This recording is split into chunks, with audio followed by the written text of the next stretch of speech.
Karthik వినబడుతున్నా?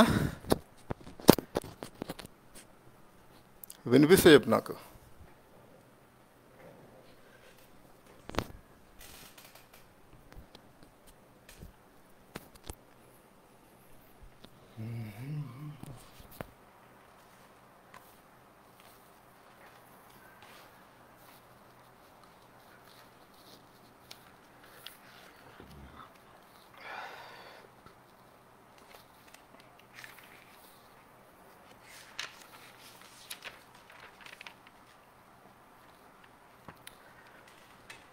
Thank you.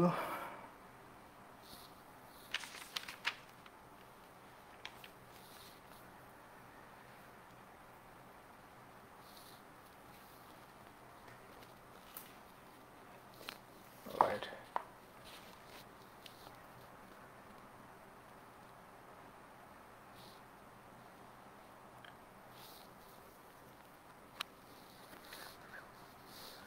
Sorry.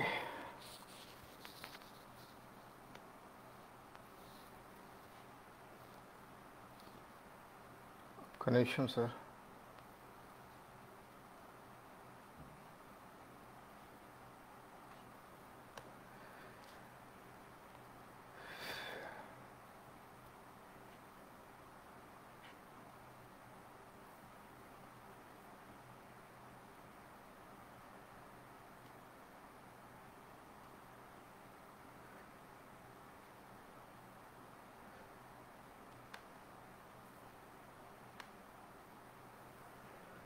Yes sir, Srishail గారు, నేను public చేశాను.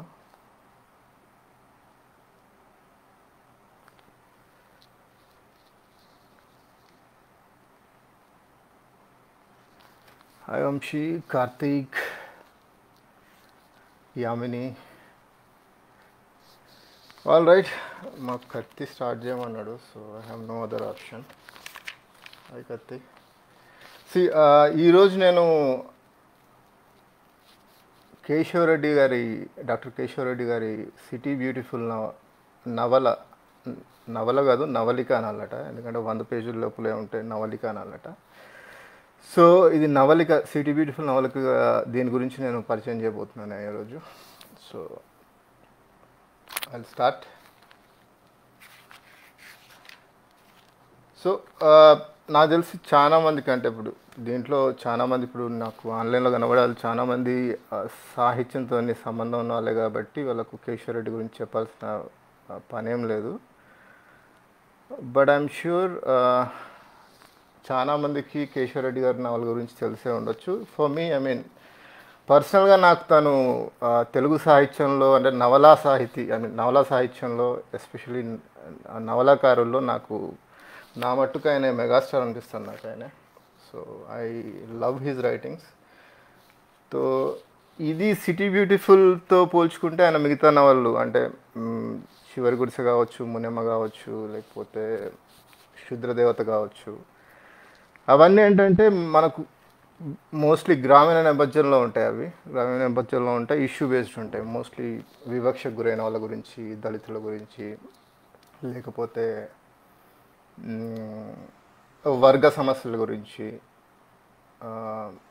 మోస్ట్లీ తను బయటికి కనబడేది మనకు, అంటే సమాజంలో మనం ఏదైతే సమస్య అనుకుంటామో మోస్ట్లీ, సో వాటి గురించి ఎక్కువ తను రాశారు. అండ్ మోస్ట్లీ తను మిగతా దీని పక్కన పెట్టి, ఇది కొంచెం అర్బన్ స్టోరీ. ఇది తన సెమీ ఆటోబయోగ్రఫికల్ అనుకోవచ్చు దీన్ని. తను డాక్టర్ గారు పాండిచ్చేరిలో తను యూనో డాక్టర్ చదువుకునేటప్పుడు తను అది తనకు సంబంధించిన కొద్ది స్టోరీ దీంట్లో ఉంటుంది. సగం ఫిక్షనల్, సగము నా జీవితం అని చెప్పుకొచ్చారు ఆయన ఒక ఇంటర్వ్యూలో. మిగతా నవల్లో ఏంటంటే నేను చెప్పినట్టు అది గ్రామీణ నేపథ్యం ఒకటి, అండ్ మోస్ట్లీ ఏంటంటే అన్నీ ఒకటే ఊర్లో జరిగినట్టే ఉంటాయి మోస్ట్లీ. ఒకే ఊర్లో చాలా క్యారెక్టర్లు ఏంటంటే ఒకే ఊర్లో ఒకే టైంలో జరిగినట్టు ఉంటాయి. అది నిజమే కూడా. తను కూడా ఒక ఇంటర్వ్యూలో నేను చూశాను, నేను యూట్యూబ్ ఇంటర్వ్యూలో చూశాను నేను. తను అన్ని కథలు అన్నీ అంటే ఒకే టైంలో, అంటే మోస్ట్లీ ఒకే టైంలో ఒకే ఊరికి సంబంధించి డిఫరెంట్ పీపుల్ గురించి రాసుకుంటూ పోయారు ఆయన. మీరు చూస్తే జాగ్రత్తగా చూస్తే మీకు అది అర్థమవుద్ది. సో ఇది సిటీ బ్యూటిఫుల్ ఏంటంటే తనకు మోస్ట్లీ అభిమానుల నుంచి లెటర్స్ వచ్చాయట. సార్ మీరు ఎప్పుడు గ్రామీణ నేపథ్యం ఎందుకు రాస్తారు, మీరు డాక్టర్ కదా, మీరు సిటీ గురించి రాయొచ్చు కదా అని చాలా లెటర్స్ వచ్చాయట ఆయనకు. దానికి తోడు ఏంటంటే కేశవరెడ్డి గారు చిత్తూరు నుంచి, చిత్తూరులో ఇంకొక ఫేమస్ రచయిత రైటర్ ఉన్నారు, తను మధురాంతకం రాజారాం గారు. సో మధురాంతకం రాజారాం గారిని చదివిన తర్వాతే తను రచయిత కావాలనుకున్నారట కేశవరెడ్డి గారు. సో ఒకానొక టైంలో తను కేశవరెడ్డి గారికి అన్నారట, నువ్వు నాణానికి రెండు వైపులా చూసినావు అబ్బా, నువ్వు ఎందుకు రాయకూడదు అని చెప్పి. సో ఈయనకి డౌట్, నేను రెండు వైపులు చూడలేదు, సరే ఎనీవేస్ మీరు అడుగుతున్నారు కాబట్టి ఒక ప్రయత్నం చేద్దామని తను చేసిన ప్రయత్నం ఇది. సో దీన్ని బేసికల్గా ఈ నవల ఏంటంటే మీరు చదివిన తర్వాత ఏంటంటే చాలా మందికి ఇది ఏంటంటే చాలా ఒక హాస్య నవల, చాలా హ్యూమర్ ఉంటుంది ఆబ్వియస్లీ, ఒక హాస్య నవలగా అనిపిస్తుంది. చాలామంది తను రాసిన తర్వాత, ఇది యాక్చువల్గా 1986లో ఏంటంటే ఆంధ్రజ్యోతిలో సీరియల్గా వచ్చేదట. ఇది సీరియల్గా వస్తే తనకు చాలా అంటే చాలా నెంబరస్ అంటే ఎంతకు ముందు రాని ఆదరణ వచ్చినట్టు దీనికి, లెటర్స్ కానీ అభిమానుల నుంచి లెటర్స్ కానీ మెయిల్స్ కానీ. సో చాలామంది ఏంటంటే సార్ మేము ఇంటిల్లిపాది చదువుకొని మేము కడుపుబ్బా నవ్వాము మేము ఆయన హీరో డైలాగులకు అని చెప్పి చాలా లెటర్స్ వచ్చాయట. బేసికల్గా ఇది నిజం చెప్పాలంటే తను చెప్పుకుంటూ, అంటే కేశవరెడ్డి గారు కూడా అనేది కూడా సేమ్ అదే, ఇది హాస్య నవల కాదు, ఇది ఒక విషాదాంతమైన నవలనే బేసికల్గా. చదివితే మీకు తెలుస్తుంది, నేను కొంతవరకు మీకు కూడా చెప్పే ప్రయత్నం చేస్తా. సో ఇది బేసికల్గా విషాదాంతమైన నవలనే. కాకపోతే ఏంటంటే the way he narrated, I mean యూజువల్గా అంటారు కదా, సో ట్రాజడీ నుంచి కామెడీ పుడుతుందని. సో బేసికల్గా మనం స్టాండప్లో చూస్తుంటాం, డెడ్ ప్యాన్ కామెడీ అంటారు, లేకపోతే యూజువల్గా తనకు ఒక మనం ఒక ఫ్రస్ట్రేటెడ్ సాఫ్ట్వేర్ కానీ, ఒక ఫ్రస్ట్రేటెడ్ హౌస్ వైఫ్ కానీ వాళ్ళ బాధలు చెప్పుకుంటే నవ్వు వస్తూ ఉంటుంది మనం వింటూ ఉంటాం వాటికి. సో అలాంటి పోగు చెందింది అనుకోవచ్చు మనం. సో బేసికల్గా ఇక్కడ ఇది it's story about a medical student, Devi Das అతని పేరు. అతను ఇది బేసికల్గా ఈ స్టోరీ 70sలో జరిగిందని చెప్పుకోవచ్చు. దీంట్లో టైం చెప్పలే కానీ తను బ్యాక్డ్రాప్లో ఎమర్జెన్సీ గురించి మాట్లాడారు కొంతవరకు.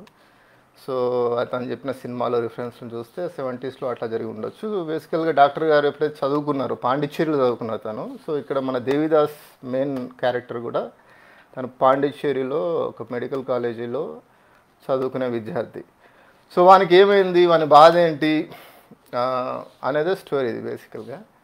సో చదివినంతసేపు నవ్వుకుంటాం మనం. సో బేసికల్గా విషాదాంతం అని చెప్పి అంటే అది విషాదాంతమేమో, మనం నవ్వద్దేమో అంటే నవ్వాలి. సో బేసికల్గా ఏంటంటే చదువుకుని నవ్వు వస్తుంటే నవ్వాలి కూడా, దాంట్లో ప్రాబ్లం ఏం లేదు. బట్ బేసికల్గా ఏంటంటే కేవలం హాస్య నవల కనుక చూస్తే జనాలు చూస్తే ఇది నా ఫెయిల్యూర్ అనిపిస్తుంది అని చెప్పారు డాక్టర్ గారు. అది నిజమే కూడా. అది ఏంటనేది నేను బేసికల్గా చదివి నాకు వీలైన చెప్తాను నేను. మీరు చదివితే మీకు కూడా అర్థమవుద్ది. సో మోస్ట్లీ సో మనకు యాక్చువల్గా ఇది చెప్పాను కదా, ఇది అర్బన్ బేస్డ్ స్టోరీ. 1986లో ఆంధ్రజ్యోతిలో సీరియల్గా వచ్చేదట. సో దీని గురించి మనకు నచ్చిన నవల గురించి ఎవరైనా ప్రముఖులు కానీ మనకు తెలిసిన వాళ్ళు కానీ బాగుంది అంటే ఇంకా చాలా హ్యాపీగా ఫీల్ అవుతూ ఉంటాం మనం. సో అది దట్ హ్యాపెన్స్.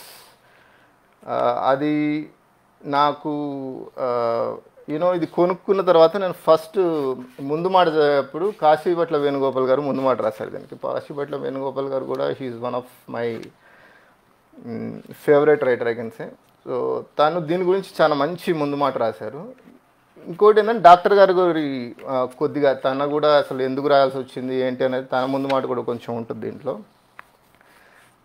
నేను I will start with this like you know Kashi Bhatla గారు ఏమన్నారు అనే విషయం నేను కొంచెం మొదలు పెడతాను నేను. మనమందరం మన రోజువారీ జీవితాల్లో ఎందరో పరిస్థితులైనట్టుగానే ఉన్న, ఇది నేను చదివినాక కొన్ని కామెంట్స్ అవుతాను నేను. మనందరం మన రోజువారీ జీవితాల్లో ఎందరో పరిస్థితులైనట్టుగానే ఉన్న పూర్తి అపరిస్థితుల మధ్య జీవించాల్సి వస్తుంది. మనసుకు నిషిద్ధమైన చేష్టలు చేయాల్సి వస్తుంది. కాన్షియస్ ఒప్పుకొని నంగిరి మాటలు మాట్లాడాల్సి వస్తుంది. ఇవన్నీ ఏకకాలంలో ఘటిస్తున్నప్పుడు మనకు మన అంతరాత్మకు మధ్య నిరంతరం ఒక రగడ జరుగుతూ ఉంటుంది. అలాంటి ఓ చిన్న రగడ యొక్క మంచి డాక్యుమెంటరీలలో డాక్టర్ కేశవరెడ్డి గారి సిటీ బ్యూటిఫుల్ లాంటిది ఖచ్చితంగా ఉంటుంది. అలాంటి ఎన్నో యుద్ధ సమూహాల మధ్యనే మన మనుగడ అన్న ఓ దిగంబర సత్యాన్ని గుర్తు చేస్తుంది సిటీ బ్యూటిఫుల్. నిజమే కదా, మనం యూనో ప్రొఫెషనల్ లైఫ్లో, పర్సనల్ లైఫ్లో చాలా కాన్ఫ్లిక్ట్స్ ఉంటా ఉంటాయి. మనం చాలా మనకి ఇష్టం లేని పనులు చేయాల్సి వస్తుంది, ఇష్టం లేకపోయినా చేయాల్సి వస్తుంది. చేస్తున్నప్పుడు ఏంటంటే మన లోపల ఇంటర్నల్గా ఒక కాన్ఫ్లిక్ట్ ఉంటుంది, ఒక రగడ జరుగుతూ ఉంటుంది. సో ఆ రగడ జరిగినప్పుడు ఏంటంటే అది మోస్ట్లీ మనం బయటికి చెప్పుకోము, లోపల ఏదో మనకు మనం చెప్పుకుంటూ ఉంటాం, మన ఇన్నర్ వాయిస్ మనతో మాట్లాడుతూ ఉంటుంది. సో ది సేమ్ థింగ్ ఈ నవల్లో మన దేవిదాస్ అనే క్యారెక్టర్ వాడు అదే చెప్తూ ఉంటాడు, మన ఆత్మఘోష మనకు చెప్పుకుంటూ ఉంటాడు. వాడు ఏదో జరుగుతూ ఉంటుంది, మన లైఫ్లో స్టోరీ జరుగుతూ ఉంటుంది, అది రైటర్ గారు ఎనీవే చెప్తారు. అట్ ది సేమ్ టైం ఏంటంటే వాని స్వగత సంభాషణలు ఉంటాయి, దాంట్లో ఆ ఇంటీరియర్ మోనోలాగ్స్ ఉంటాయి. సో మనము అది చాలా ఫన్నీగా ఉంటాయి. సో కొన్ని చిన్న నేను అనెక్డోట్స్ వినిపిస్తాను మీకు దీంట్లో, wear ever I found it funny, అదొకటి. అండ్ దీనికి ఎక్స్టెన్షన్గా ఏమన్నారంటే కాశీ భట్ల గారు,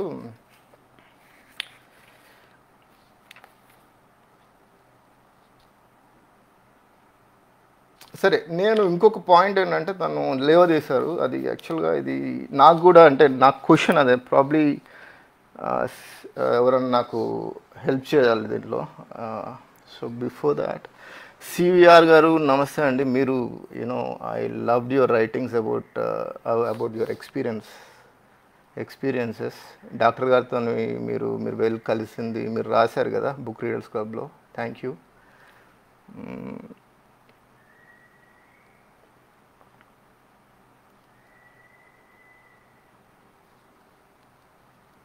కరెక్ట్.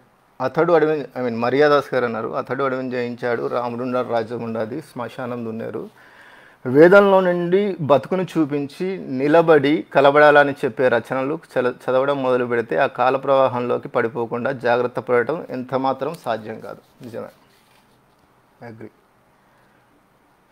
సాయి మెర్సీ, కవిని, హరిత, పడాల గారు నమస్తే సార్, జయశ్రీ, యామిని, హాయ్ అందరికి హాయ్.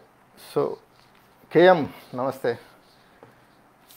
ఇక్కడ ఏమన్నారంటే ఇది యాక్చువల్గా ఇది మీరు ఈ నవల చదువుతుంటే ఏంటంటే మీకు అంపశయ్య నవీన్ గారి నవీన్ గారు అంపశయ్య గుర్తుకొస్తుంటుంది నవలగా మోరల్లెస్. ఏంటంటే అపర్ణ హాయ్. సో దాంట్లో అంపశయ్య గారు మీరు చదివే ఉండొచ్చు, ఒక కాలేజ్ యూనివర్సిటీ స్టూడెంట్, వాడు 2-3 రోజుల వాని జీవితంలో జరిగే ఘటనలు, బ్యాక్డ్రాప్లో యూనివర్సిటీ పాలిటిక్స్ అవన్నీ చూపిస్తూ ఉంటారు. సో దాన్ని యాక్చువల్లీ చైతన్య స్రవంతి అంటారట, నెరేటివ్ మూడ్ని. సో స్ట్రీమ్ ఆఫ్ కాన్షియస్నెస్ అంటారు ఇంగ్లీష్లో. సో ఇది కూడా నేను అదే అనుకున్నాను, నేను చదువుకునేటప్పుడు stream of conscious mode, narrative మోడ్లోనే జరుగుతుంది అనుకున్నాను. కానీ బట్ కాశీభట్ల వేణుగోపాల్ గారు అనేది ఏంటంటే ఇది స్ట్రీమ్ ఆఫ్ కాన్షియస్నెస్కి ఇంటీరియర్ మోనోలాగ్కి ఒక సన్నటి రేకు ఉంటుంది. చాలామంది తెలియక అది మళ్ళీ ఆయన కొంచెం బ్రాకెట్లో వాళ్ళ జ్ఞానం దొడ్డుది అంటే అది సర్కాస్టిక్ టోన్లో అన్నారు. సో స్వగత సంభాషణతో మనకు చాలా రచనలు చేసిన ఉన్నారు, దానిలో డాక్టర్ కేశవరెడ్డి గారు ఎఫెక్టివ్గా చేశారు. సో వచ్చేది ఏంటంటే ఈ స్ట్రీమ్ ఆఫ్ కాన్షియస్నెస్కి ఇంటీరియర్ మోనోలాగ్కి ఏంటి తేడా అనేది నాకు కూడా తెలియదు. సో మేబీ ఎవరైనా తెలిసిన వాళ్ళు సాహితీ ప్రముఖులు ఎవరైనా ఉంటే దాంట్లో మీరు కామెంట్స్లో పెడితే సో నేను చదివి చెప్తాను మిగతా వాళ్ళకు కూడా. సో వేణుగోపాల్ గారు ఏంటంటే దీన్ని మధ్య నుంచి మొదలుపెట్టి వెనక్కి వెళ్ళారట. అంటే బస్ స్టాండ్లో ఏదో కొంటే దాంట్లో ఆంధ్రజ్యోతిలో అది చదివి ఇదేదో బాగుందని ఆ సిటీ బ్యూటిఫుల్ తన టైటిల్కి అట్రాక్ట్ అయ్యి మిగతా అవన్నీ చదివిన తర్వాత మిగతా అసలు కేశవరెడ్డి సాహిత్యం అంటూ ఒకటి ఉందని చెప్పి మిగతా నవలలని చదివి చాలా ఇంప్రెస్ అయ్యారట. సో అది చెప్పుకుంటూ వచ్చారు. మన సమూహాల్లో ఒంటరితనాన్ని గుర్తు చేసే నవల ఇది. ఎస్, ఇది ఏలియనేషన్ గురించి, ఒంటరితనాన్ని గురించి ఇంత బాగా అంటే ఇంత బాగా రాసిన రచన నేనైతే చదవలేదు, నేను చదివిన చాలా తక్కువే, బట్ నాకైతే ఐ లవ్డ్ ఇట్ థరోగా. సో ఒక మేధావి యువకుడు దేశ కాలాలకు అతీతంగా ఈ నవలలోని నాయకుడు దేవిదాస్ లానే ఉంటాడు, మరోలా ఉండటానికి వీలు లేదు. సో దీంట్లో బేసికల్గా ఈ పాత్ర మెయిన్ ప్రొటాగనిస్ట్ దేవిదాస్ వాడైతే ఉంటాడో కొంచెం ఇంటలెక్చువల్ పర్సన్ వాడు. మిగతా ఈ సంఘం కట్టుబాట్లు ఏవైతే ఉంటాయో వాడు సట్గా రూల్స్ రెగ్యులేషన్స్ వాటికి ఏంటంటే అది ఒప్పుకోడు. ఎందుకంటే ఎనీథింగ్ విచ్ ఈజ్ ఇల్లాజికల్ వానికి చాలా సిల్లిగా తోస్తుంది. సో దాన్ని తిరస్కరిస్తూ ఉంటాడు. మిగతా వాళ్ళకి చాలా వాడు పిచ్చోడ్లాగా కనబడుతుంది. పిచ్చోడు అని చెప్పలేం కానీ ఎడ్డమంటే తడ్డం అనుకుంటా ఉంటారు, బట్ వాడు అది కాదు బేసికల్గా. So he's very reasonable, very logical. వాడు 1970s ఇట్లా ఉంటే సో అప్పుడున్న సమాజంలో సో జనాలు వీడిని అలా అనుకోవడంలో తప్పు కూడా లేదనుకోవచ్చు మనం. సో కేశవరెడ్డి గారు ఎంబీబీఎస్ చేసిన నేపథ్యంలో సిటీ బ్యూటిఫుల్ నవల సెమీ ఆటోబయోగ్రఫికల్ అనిపిస్తుంది. నిజమే, ఎందుకంటే నేను ఇంటర్వ్యూ ఒకటి చదివాను డాక్టర్ గారిది, యూట్యూబ్లో ఉంది, విన్నాను. సో దాంట్లో తను చెప్పుకొచ్చారు 50% నా జీవితంలోకి వెళ్ళి ఉంది, 50% ఫిక్షనల్ అని చెప్పారు ఇంటర్వ్యూలో. ఇది పక్కన పెడితే ఒకసారి మనం ఇది మన వేణుగోపాల్ గారు చెప్పుకొచ్చారు ముందు మాటగా. సో మన డాక్టర్ గారు ఏమన్నారు, కేశవరెడ్డి గారు ఏమన్నారు కూడా చూద్దాం. తను ముందు మాటగా లెస్ అలోన్ వెన్ అలోన్, లేక ఇక్కడ కూడా మనుషులేనా. బేసికల్గా అంటాం కదా మనం లెస్ అలోన్ వెన్ అలోన్ అని, ఒంటరితనాన్ని గురించి అని మాట్లాడాల్సి వస్తే, బట్ అక్కడ కూడా మనుషులు ఉంటారేమో, నిన్ను ఒంటరిగా ఉండనియరు అనేదే వీని బాధ. నేను ఒంటరిగా ఉందామన్నా నా చావ నేను చదువుతామన్నా చావనేయట్లేదు అనేది వీని బాధ నవల మొత్తంలో. ఈ సమాజం కొన్ని విలువలు అంటే డాక్టర్ గారు మాట్లాడిన మాటలు ఇవి. డాక్టర్ గారు తను నవలకు ముందు కొద్దిగా రాశారు ఒక 2 పేజీలు దీని గురించి, ఎందుకు రాశాను, దేని గురించి రాశాను అనేది చెప్పే ప్రయత్నం. ఈ సమాజం కొన్ని విలువలు కట్టుబాట్లను ఏర్పరచుకొని ఉంది. అవి అస్తవ్యస్తంగాను అర్ధరహితంగాను తలక్రిందులుగాను ఉన్నాయి. ఈ విలువలను కట్టుబాట్లను ఆమోదించి నడుచుకునేవారు ధన్యులు. వారి జీవితం ఏ ఒడిదుడుకులు లేకుండా సాగుతుంది. వాళ్ళను సమాజం తన హక్కున చేర్చుకుంటుంది. వాళ్ళు ఎన్ని మెట్లైనా ఎక్కగలరు, ఏ శిఖరానైనా అందుకోగలరు. అది నిజమే. అది తను ఇది 80s రాశారు కానీ ఇప్పటికీ రిలవెంట్ అయ్యేది. సో నీకు బెంగే లేదు, ఇబ్బందే లేదు. నువ్వు ఆఫీస్లో కానీ పర్సనల్ లైఫ్లో కానీ సమాజం చెప్పింది కానీ బాస్ చెప్పింది కానీ వింటే అసలు బెంగే లేదు. ఎవడైతే ప్రశ్నిస్తామని మొదలు పెడతాడో బయలుదేరుతాడో వానికే ఇబ్బందులు. సో అదే చెప్పుకొని వచ్చారు. అయితే కొందరు ఐచ్ఛికంగాను యాదృచ్ఛికంగాను సదరు విలువలను కట్టుబాట్లను ఆమోదించరు. అలాంటి వాళ్ళను సమాజం క్షమించదు. వాళ్ళని కిందకు పక్కలకు నెట్టివేసి వాళ్ళ జీవితాలను నరకప్రాయం చేయడానికి ప్రయత్నిస్తుంది. అంతే కదా, వాళ్ళు కట్టుబాట్లను ఆమోదించకపోతే అదే జరుగుద్ది. సో ఏం చేస్తుంది సమాజం, నువ్వు కాదురా, నువ్వు యూఆర్ బ్లాక్ షిప్, మాలాగా కాదు, నువ్వు మాలాగా ఉండాలని చెప్పి వాడిని లాగే ప్రయత్నం చేస్తుంది.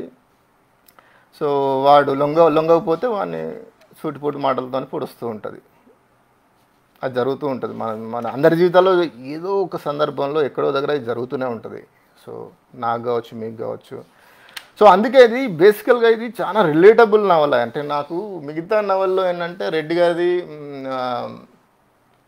తను చాలా అంటే వర్గ సమస్య కావచ్చు, కుల సమస్య కావచ్చు, వలస అంటే కూలీల సమస్య కావచ్చు, వాటి గురించి మంచి మంచి రచనలు ఉన్నాయి. అని ఇది ఒకటి చాలా ఇది బయటకు కనబడిన సమస్య. ఇది internal conflict. This more of internal conflict. అంటే మనం ఎలా బతకాలనేది మన చేతిలో ఉండదు చాలా మటుకు సమాజంలో. సో ఈ సమస్యను ఏంటంటే పెద్ద సమస్యగా ఎవరు పరిగణించరు చాలామంది. కాకపోతే ఏంటంటే అట్లా మనకి ఇష్టం వచ్చినట్టు బతుకుదాం అనుకునడానికి ఎన్ని ఇబ్బందులు ఉంటాయి సమాజంలో. ఓకే, సో నువ్వు ఇష్టం వచ్చినట్టు ఉందాం అనుకున్నప్పుడు సమాజాన్ని ఎలా కిందికి లాగాలనే ప్రయత్నం చేస్తుంది అనే విషయం చాలా మంచి పిట్ట కథ ఇది. యాక్చువల్లీ కొంచెం చిన్న కథ ఇది, 100 పేజీలు కూడా ఉండదు కథ. కాకపోతే ఏంటంటే this is the best satire I have ever red. Doctor గారు ఏంటంటే తను ఎవరిని వదలలేదు దీంట్లో, ఇలా ఎవరిని వదలలే, తల్లిదండ్రులను వదలలే, కాలేజీలో ప్రొఫెసర్లను వదలలే, అమ్మాయిలను వదలలే, ఏ వర్గాన్ని వదలలేవాడు. ఇది చదివితే మీరు I'm sure you love it. నేను న్యాయం చేయలేను. నేను ఇప్పుడు 1 అవర్లో నేను ఏం చెప్పినా దాన్ని న్యాయం చేయలేను ఐఎమ్ షూర్. ఏదో కొన్ని చిన్న చిన్న అనెక్డోట్స్ చెప్తాను నేను మీకు, నేను షేర్ చేసుకుంటే. వేరే నాకు ఎక్కడైతే నేను చాలా ఎక్సైట్ అయ్యానో లేకపోతే నవ్వుకున్నానో అవి నేను మీకు కొన్ని షేర్ చేస్తాను. నేను చాలా రాసుకున్నా, ఐఎమ్ షూర్ నేను అవన్నీ చెప్పలేను, ఎందుకంటే నాకు అర్థమవుతుంది నేను ఏం చెప్తున్నా నాకే అర్థం కావట్లేదు. సో నేను కాలేజీలో చదువుకున్న రోజుల్లో బేసికల్గా ఏంటంటే హెమింగ్వే ప్రభావం తన మీద చాలా ఉంది. సో హెమింగ్వే ఒంటరితనం గురించి, ఏలినేషన్ గురించి, ఫేర్వెల్ టు యామ్స్ అని, లేకపోతే ఇంకొక నవల క్యాచర్ ఇన్ ద రాయిలో కాల్ఫీల్డ్ చాలామంది చదివారండి, నేను చదవలేదు. ఇది చాలా సాహిత్యం బాగా చదివే వాళ్ళకు క్యాచర్ ఇన్ ద రై అనేది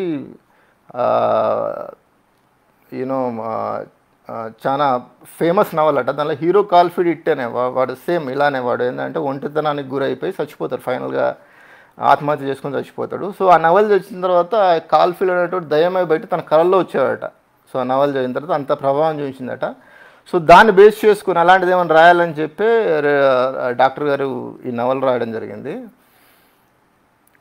సో ఇక్కడ లాస్ట్ ఒకటి చెప్పి నేను ఐ ఫినిష్ ఆఫ్. సమాజం ఏర్పరచుకున్న బూటకపు విలువలను, బోడి సాంప్రదాయాలను ఆమోదించలేని ఒక ఉలిపి కట్టే కథ ఇది. వీడు ఉలిపి కట్టాడు బేసికల్గా. సో వీడు తెలుసు కదా మీరు, ఊరంతా ఉదారైతే ఉలిపి కట్టేది ఉదారి అంటే ఇది ఉలిపికట్టు కథ బేసికల్గా. సో ఎట్టా ఉలిపికట్ట ఏందనేది కొంచెం మనం డీటెయిల్గా చూద్దాం మనం. కాకపోతే ఏంటంటే ఇది డాక్టర్ గారు కూడా అదే చెప్పాను, నేను ఆల్రెడీ చెప్పాను. నేను చాలామంది దీన్ని హాస్య నవలగా అనుకున్నారు, చాలామంది ఉత్తరాలు రాసి మా ఇంటిల్లిపాది కడుపుబ్బా నవ్వుకున్నాం అనేసరికి తను చెప్పొచ్చుకునే ఏంటంటే ఇది కేవలం హాస్య నవల అనుకుంటే నేను రైటర్గా విఫలమైనట్టే అని చెప్పుకొచ్చారు. అది నిజం కూడా.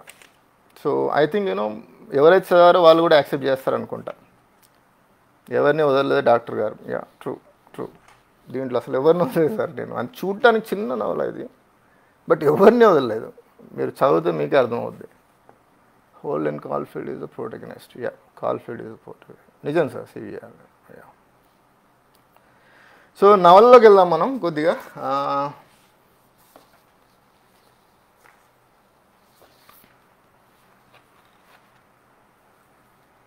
సార్ నాకు నిజమే, నాకు కొత్త ఒకటి జగదీశ్వర్ రెడ్డి గారు, గొరుసు జగదీశ్వర్ రెడ్డి గారు నాకు కొత్త, కాకపోతే క్షమించాలి మీరు. ఫస్ట్ టైం నేను ఇట్లా లైవ్లో మాట్లాడడం. నాకు అర్థమవుతుంది నేను టీవీ యాంకర్ లాగా మాట్లాడుతున్నా, but please bear with me. So ఒక కథ నేను చిన్న సినాప్సిస్ చెప్తాను నేను. ఇది దేవిదాస్ అనేది మెడికల్ స్టూడెంట్ దేవిదాస్ అని పేరు. చాలామంది దేవదాస్ అంటూ ఉంటారు, మనకి నచ్చది. Left handed. సో చాలా ఇంటెలిజెంట్ స్టూడెంట్ వాడు చదువు ఎగ్గొట్టే బాగా బ్యాచ్ కాదు, బాగా చదువుతాడు. కాకపోతే ఏంటంటే వాడు అనాటమీ థియరీ క్లాస్కి వాడు వెళ్ళాడు. అంటే ఎందుకంటే బోరింగ్ ఉంటుంది. ఏంటంటే అనాటమీ ప్రొఫెసర్ వచ్చి వానికి రోజు డిక్టేషన్లా చెప్తూ ఉంటాడు.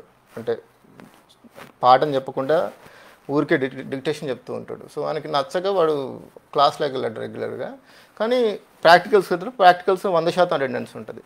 సో దీంట్లో 80% అటెండెన్స్ లేదని వీని డిమోట్ చేస్తారు. అంటే మేము దాన్ని ఏమంటారు, అని హాల్ టికెట్ ఇవ్వరు. వీనికి హాల్ టికెట్ ఇవ్వకుండా వీన్ని డిబార్ అదని ఏమో డిమోట్, అంతే. ఒక సెమిస్టర్ రాయకుండా వీనికి ఒక సర్క్యులర్ ఇస్తారు.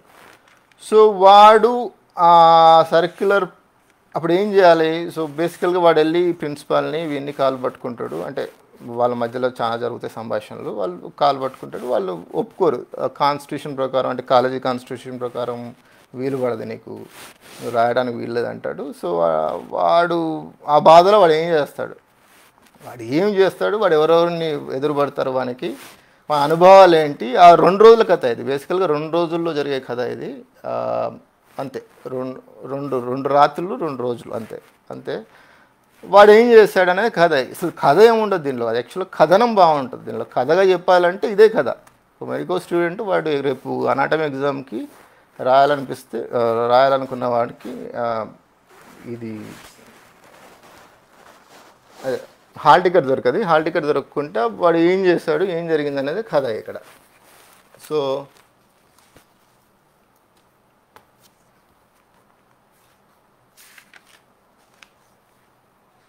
ఇక్కడ నేను ఏంటంటే కొంచెం క్యారెక్టర్స్ గురించి రాసుకున్నాను నేను దీంట్లో. వీనికి ఎదురుపడే క్యారెక్టర్ గురించి రాసుకున్నాను నేను. సో వాటి గురించి కొద్దిగా చెప్పే ప్రయత్నం చేస్తాను. సో వీనికి బేసికల్గా ఏంటంటే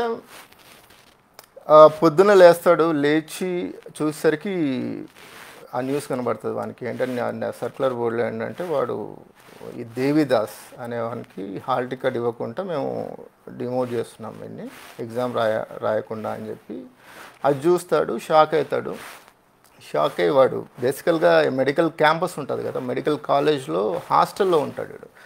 సో హాస్టల్లో వీనికి ఎదురుపడే క్యారెక్టర్లు, సో వాళ్ళు వీడిని వాళ్ళ తాలూకు అంటే దేవిదాస్కి వాళ్ళకున్న equation and most of the characters, ఇలా ఒక క్యారెక్టర్ పక్కన పెడితే మోస్ట్ ఆఫ్ ద క్యారెక్టర్స్ ఏంటంటే వీరికి చాలా మూర్ఖంగా కనబడతారు, ఇంబసైల్కి కనబడుతూ ఉంటారు. వీళ్ళందరినీ తిడుతూ ఉంటాడు. అంటే తిట్టడం అని డైరెక్ట్ తిట్టాడు, మనకు చెప్తూ ఉంటాడు వీళ్ళు ఇంబసైల్ వెదవలు, ఇంబసైల్ ముండా కొడుకులు అని చెప్పి వాళ్ళని తిడుతూ ఉంటాడు.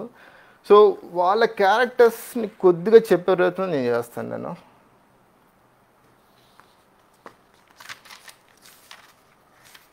ఇది యాక్చువల్గా చాలా చదువుతూ చాలా ఫన్నీగా ఉంటుంది.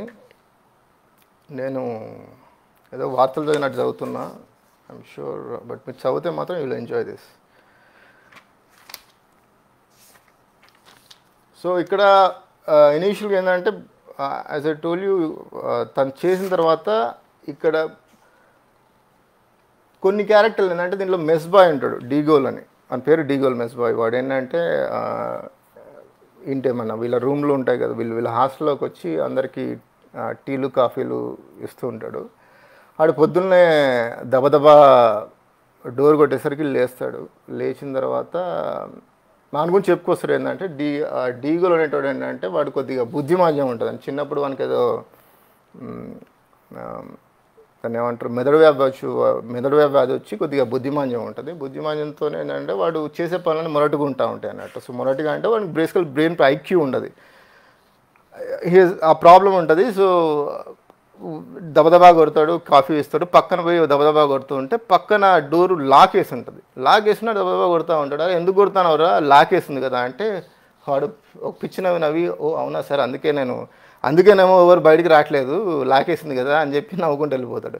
సో బేసికల్గా ఏంటంటే బ్రెయిన్ పని చేసి, సో బేసికల్ ఈ క్యారెక్టర్ని ఎందుకు యూజ్ చేశారంటే డీగోల్ అనే క్యారెక్టర్ని, మెస్ బాయ్ని వీడిని పెట్టి మిగతా వాళ్ళు వీనికంటే తెలివి లేదు చదువు లేదు కానీ మిగతా ఎవరైతే అరుల్ స్వామి, మాన్ సింగ్, పిల్లై చాలా క్యారెక్టర్లు తగ్గుతూ ఉంటాయి. వీళ్ళందరూ వీని క్లాస్మేట్స్ లేకపోతే బ్యాచ్మేట్స్.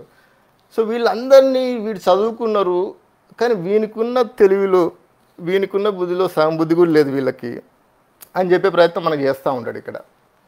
ఫర్ ఎగ్జాంపుల్ ఒక అరుల్ స్వామి అనే క్యారెక్టర్ ఉంటుంది. సో వీడు పొద్దున్న లేసి బాత్రూమ్కి వెళ్ళేసరికి 4 ఉంటాయి, షేడ్ బాత్రూమ్స్ ఉంటాయి. 4 ఒక బాత్రూమ్ ఏంటంటే ఒక చివరికున్న బాత్రూమ్ ఏంటంటే దానికి అక్కడ ఒక సన్ రైజ్ పడుతూ ఉంటాయి, టవల్ వేసి ఉంటుంది, దానిలో సౌండ్ రాకపోతే వీడు అరుల్ స్వామి మీరు అనుకున్నట్టు ఏం కాదు, వాడు మంచోడే.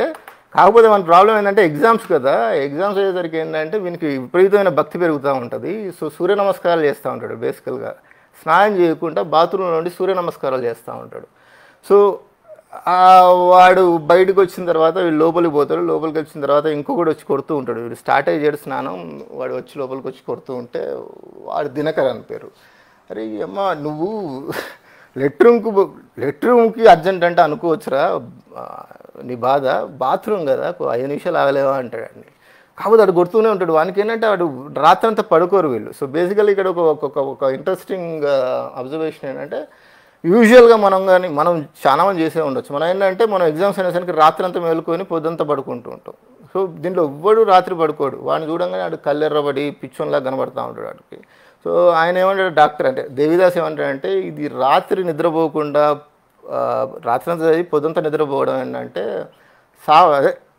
చాప సరిపోవట్లేదని ఇటు పక్క కోసి అటుపక్క అతికిచ్చినట్టు అని చెప్పి ఒక సామెత ఉంటుంది కదా. సో చాప సరిపోవట్లేదని చెప్పి ఇటు పక్క కోసి అటుపక్క అతికిచ్చినట్టు ఉంటుందని చెప్పి చిన్న ఎగ్జాంపుల్ చెప్పుకొని వస్తారు. నేను కొంచెం చదువుతాను దీంట్లో. సో దీంట్లో అరుళ్ స్వామి గురించి పూజా భక్తి అని చెప్పాను కదా. అరుళ్ స్వామి రూమ్కి వెళ్తే మనకి అగరబత్తులు ఉంటాయి. సో అరుళ్ స్వామి గురించి బేసికల్గా ఏం చెప్పదలుచుకున్నానంటే, అరుళ్ స్వామి అంటే చాలామంది ఉంటారు మన మధ్యలో. ఎందుకంటే వాళ్ళకి దైవభక్తి చాలా ఉంటుంది, భూతదయ చాలా తక్కువ ఉంటుంది. సో వాళ్ళు చాలా ఎప్పుడు చూసినా దేవుని గురించి భక్తి గురించి మాట్లాడుతూ ఉంటారు. But when it comes to helping somebody, వాళ్ళు హెల్ప్ చేయరు ఎవరికి. సో అలాంటి క్యారెక్టర్ వీడు వెళ్ళి అనేది అడుగుతాడు, అరే పలానా నీకు హాల్ టికెట్ ఎక్కడ ఇస్తాను అంటే నాకు తెలియదు అంటాడు. ఎప్పుడు ఇస్తాను, ఎవరు ఇస్తారు తెలియదు అంటారు. నువ్వు తీసుకున్నావా అంటే నీకెందుకు అంటాడు. అరే అడిగిన దానికి అన్ని పొడి సమాధానం చెప్తూ ఉంటాడు. సో మేబీ లాస్ట్లో ఏమంటాడంటే, మేబీ ఉంటుందిలే ఎటుపోతుందిలే, వీడు కూడా ఉంటుందిలే, వాడు అది కాగితమే కదా, వీళ్ళని గాడిదలా తినేది అంటే ఎవరిని గాడిద అంటాను అంటాడు. సో వాడంతా ఇన్సెక్యూర్ ఉంటాడు బేసికల్గా. సో అరుళ్ స్వామి లాంటి ఒక క్యారెక్టర్ని గురించి చెప్పి ఇంకొంచెం చెప్తాను నేను, ఇంకొన్ని క్యారెక్టర్ల గురించి చెప్తాను నేను.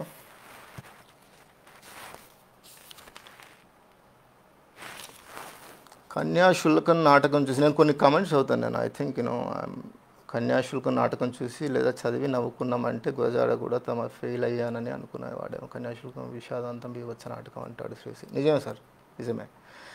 ఇలా ట్రాజెడీ కామెడీ ముసుగులో ఉన్న ట్రాజెడీ అనేది ఉంది సార్. నాకు కరెక్ట్గా దాని సామెత గుర్తులేదు కానీ, బట్ కామెడీ ఈజ్ ట్రాజెడీ అని అంటారు చాలామంది. అంటే చార్లీ చాప్లిన్ కూడా ఎక్కడ ఉన్నట్టు గుర్తు. ఈ ప్రోగ్రాం కోసం మీరు ఎన్నిక చేసుకున్న పుస్తకం మీ అత్త రుచి దర్శనం, అభినందనలు sir. Thank you sir, thank you. And thank you sir. మీరు నాకు యాక్చువల్గా మీరు ఆంధ్రజ్యోతిలో అనుకుంటున్నా కొన్ని బ్లాగ్లో పోస్టులు మీరు నన్ను అడిగి మీరు వేశారు. మీరు నాకు ఆ అవకాశం దొరికింది, మీకు థ్యాంక్స్ చెప్పే అవకాశం. కాశీరాజు భలే చెప్తున్నావు, ప్లీజ్ కంటిన్యూ. Thank you. నీ ప్రేమ లాంటిది, నాకు తెలుసు నేను బాగా చెప్పట్లేదని. Aparna, you are doing a good job bro, go ahead. Thank you bro. Okay. So ఇక్కడ ఇంకోటి మాన్సింగ్ అనే క్యారెక్టర్ మెస్లోకి వెళ్తాడు. వీడు తినడానికి వెళ్తే అందరు ఇడ్లీలు తింటూ ఉంటారు. ఇడ్లీలు తిని నోట్లో పండ్లు కుట్టుకుంటూ ఉంటారు. దీనిలో మాన్సింగ్ అనే క్యారెక్టర్ వస్తున్నాడు. మాన్సింగ్ తర్వాత అక్కడ ఒక పిల్ల ఉంటాడు, సుందరన్ పిల్లయో అని పేరు ఏం పేరు. వాడు ఇడ్లీలు తింటూ ఉంటాడు హ్యాపీగా. ఇది south Indian for sure, Kerala వాడే ఉండొచ్చు. మాన్సింగ్ వాడు నార్త్ ఇండియన్ మొరటోడాడు. వాడు 4-5 సంవత్సరాలు తప్పి అదే సేమ్ క్లాస్లో చదువుతూ ఉంటాడు. వీడిని సూపర్ సీనియర్ అయి ఉంటాడు కానీ వీళ్ళ క్లాస్మేటే. సో వీడు ఏంటి ఏమున్నది మెస్లో అంటే, ఈరోజు టిఫిన్కి ఏముందంటే వాడు ఇడ్లీ అంటాడు. సో వీడు పాపం చాలా మంచిగా పిల్లగాడు తింటూ ఉంటే వాడిని ఆ ప్లేట్ చూపిస్తే వాడు this is nothing but shit అంటాడు. వాడికి కోపం వచ్చి పిల్లగాడు వీళ్ళు వాళ్ళిద్దరు చిన్న ఫైటింగ్ జరుగుతూ ఉంటుంది. సో వీడు ఇక్కడ అన్నీ చూస్తూ ఉంటాడు. వీడేమో ఇడ్లీల గురించి కొట్టుకోవడం ఏందిరా నాయన మీరు. సో బేసికల్ ఇక్కడ ఏంటంటే మీరు అబ్జర్వ్ చేస్తుందంటే ఈ south Indian north Indian usual మనకు ఉంటాయి కదా. మనం అది మీరు ఇడ్లీ అంటే మనం బటర్ చికెన్ అంటాం, వాళ్ళేమో ఇడ్లీ సాంబార్ అంటూ ఉంటారు. సో ఇలాంటి చిన్న గొడవలు ఎక్కడైనా ఉంటాయి. అది ఎక్కడ కార్పొరేట్ కంపెనీ కావచ్చు, లేకపోతే కాలేజ్ కావచ్చు. సో అలాంటి 2-3 క్యారెక్టర్లు ఉంటాయి. సో వీడు బేసికల్గా ఏంటంటే మనకు రన్నింగ్ కామెంటరీ, ఒక సటైరికల్ కామెంటరీ ఇస్తూ ఉంటాడు దేవిదాస్. వీళ్ళందరినీ చెప్పుకుంటాడు, డీగోల్ గాడు వీడు ఇట్ట, అరుళ్ స్వామి గాడు వీడికి భక్తి ఎక్కువ, భూతదయ తక్కువ, వీడు మానసింగ్ గాడు వీడు మొరటోడు, వీడు పిల్లయ్య గాడు ఇట్లా అని చెప్పుకుంటూ వచ్చి ఒక ఇంట్రెస్టింగ్ క్యారెక్టర్ చెప్తాను నేను. తాండవ్ అని ఉంటాడు వీడు. సో వీడు బేసికల్గా పేజ్ నెంబర్ 10 and 11 నేను చదివి చెప్తాను. నేను చాలా ఫన్నీగా ఉంటుంది ఇక్కడ అనెక్డోట్. ఇక్కడ వీని పేరు తాండవన్. సో బేసికల్ పాండిచ్చేరి కదా. పాండిచ్చేరి అనేసరికి మనకు తమిళనాడు చుట్టుపక్కల జనాలు ఎక్కువ ఉంటారు. సో దీనిలో చాలా పేర్లు కూడా తమిళ పేర్లో ఉంటాయి. సో తాండవన్ అనేవాడు ఏంటంటే వీడు 2 ఇన్స్టెన్సెస్ చెప్తాడు వీని గురించి. దాంట్లో భలే ఉంటాయి. దానిలో తాండవన్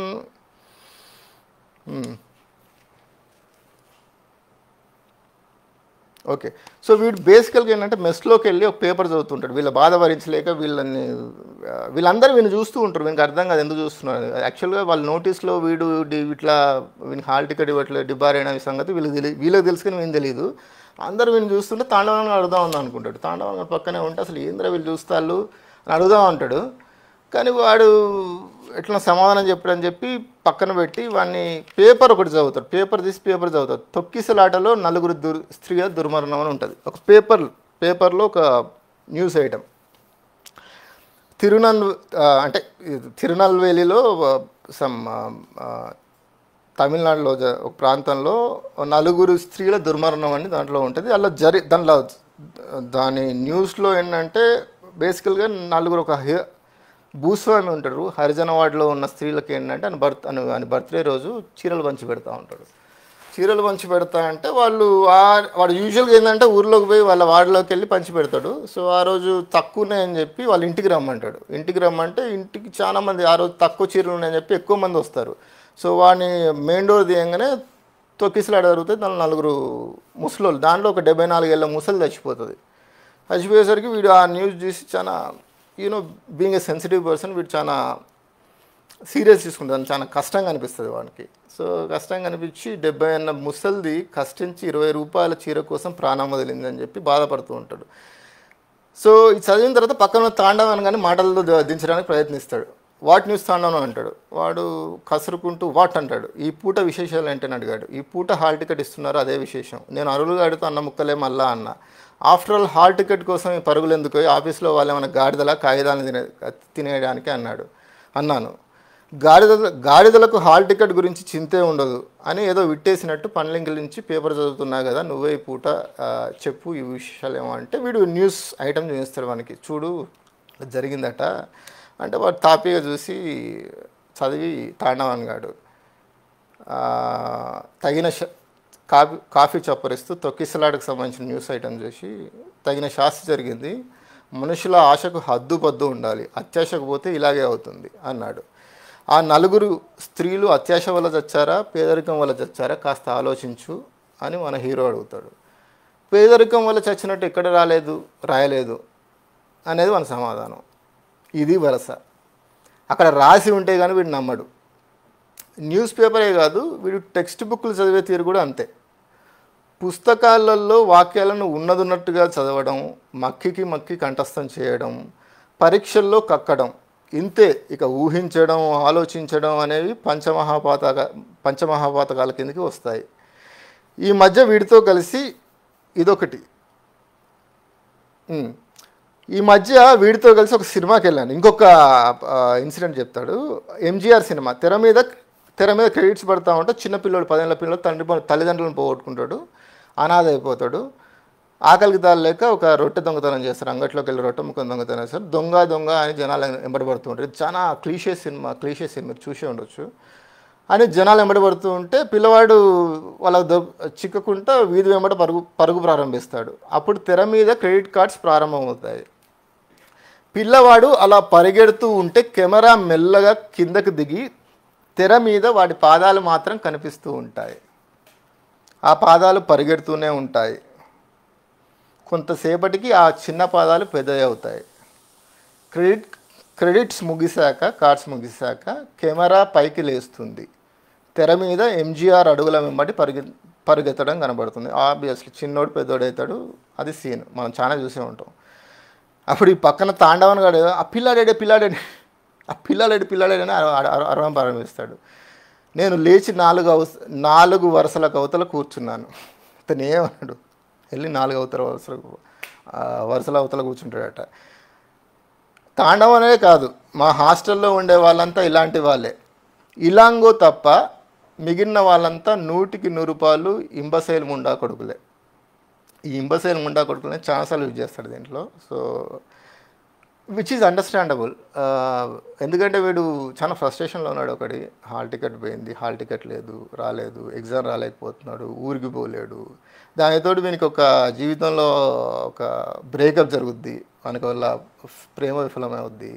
దానితో ఇలాంగో వచ్చి వీని బెస్ట్ ఫ్రెండ్. వీడు ఒక్కడే వీని అర్థం చేసుకున్నాడు వీని క్యారెక్టర్ని. సో ఇలాంగో కూడా కొంచెం చదువరి, ఇంటలెక్చువల్, మార్క్సిస్ట్ బేసికల్గా. సో వాడొక్కడే వీని ఐడియాలజీస్ కానీ వీని బాధని కానీ అర్థం చేసుకుంటాడు. మిగతా వాళ్ళందరూ ఇంబసైల్ ముండాకులు అని తిడుతూ ఉంటాడు. సో తాండవన్ గారి చేతిలో నుంచి పేపర్ లాక్కొని మొదలు పెట్టుకున్నాను. ఓకే,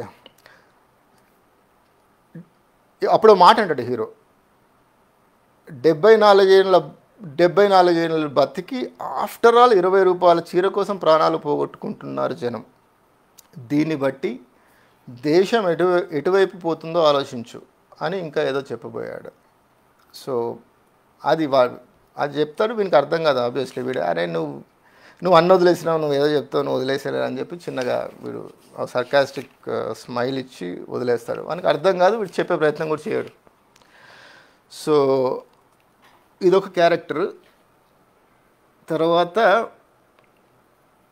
ఇలాంగా గురించి చెప్పుకుంటే, ఇలాంగా గురించి నేను తర్వాత చెప్తాను యాక్చువల్గా. ముందు కొన్ని క్యారెక్టర్లు ఎక్స్ప్లెయిన్ చేసిన తర్వాత ఇలాంగా వీని friend who is very sensible and వీని బాగా అర్థం చేసుకున్నాడు వాడు ఒక్కడే దీంట్లో.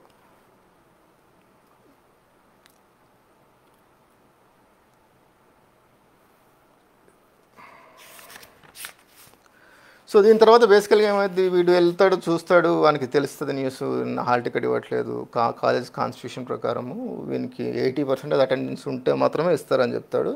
సో దీనిలో వీడు ఒక్కటే, వీడు ఏంటంటే వీడు అసలు క్లాస్లోకి వెళ్ళాడు. క్లాస్లోకి ఎందుకు వెళ్ళాడంటే అనాటమీ, బేసికల్ అనాటమీ సబ్జెక్ట్. అనాటమీ ప్రొఫెసర్ ఏంటంటే వాడు డిక్టేషన్ ఇస్తూ ఉంటాడు. బేసికల్గా ఆ డిక్టేషన్ గత 5 సంవత్సరాలుగా ప్రతి ఒక్కరికి అదే ఇచ్చే డిక్టేషన్, అదే బుక్. వాడు అంటాడు, వాడు ఆ డిక్టేషన్ చేయడానికి నేను ఒక సీనియర్ దగ్గర బుక్ తీసుకొని రాసుకుంటా కదా, నేను వెళ్ళి క్లాస్లో కూర్చొని ఆవలించడం ఎందుకు, దాని బదులు నేను వేరే పని చేసుకుంటా కదా, నేను చదువుకోగలుగుతా కదా అని చెప్పి వాడు చెప్పేది, విచ్ ఈజ్ అండర్స్టాండబుల్.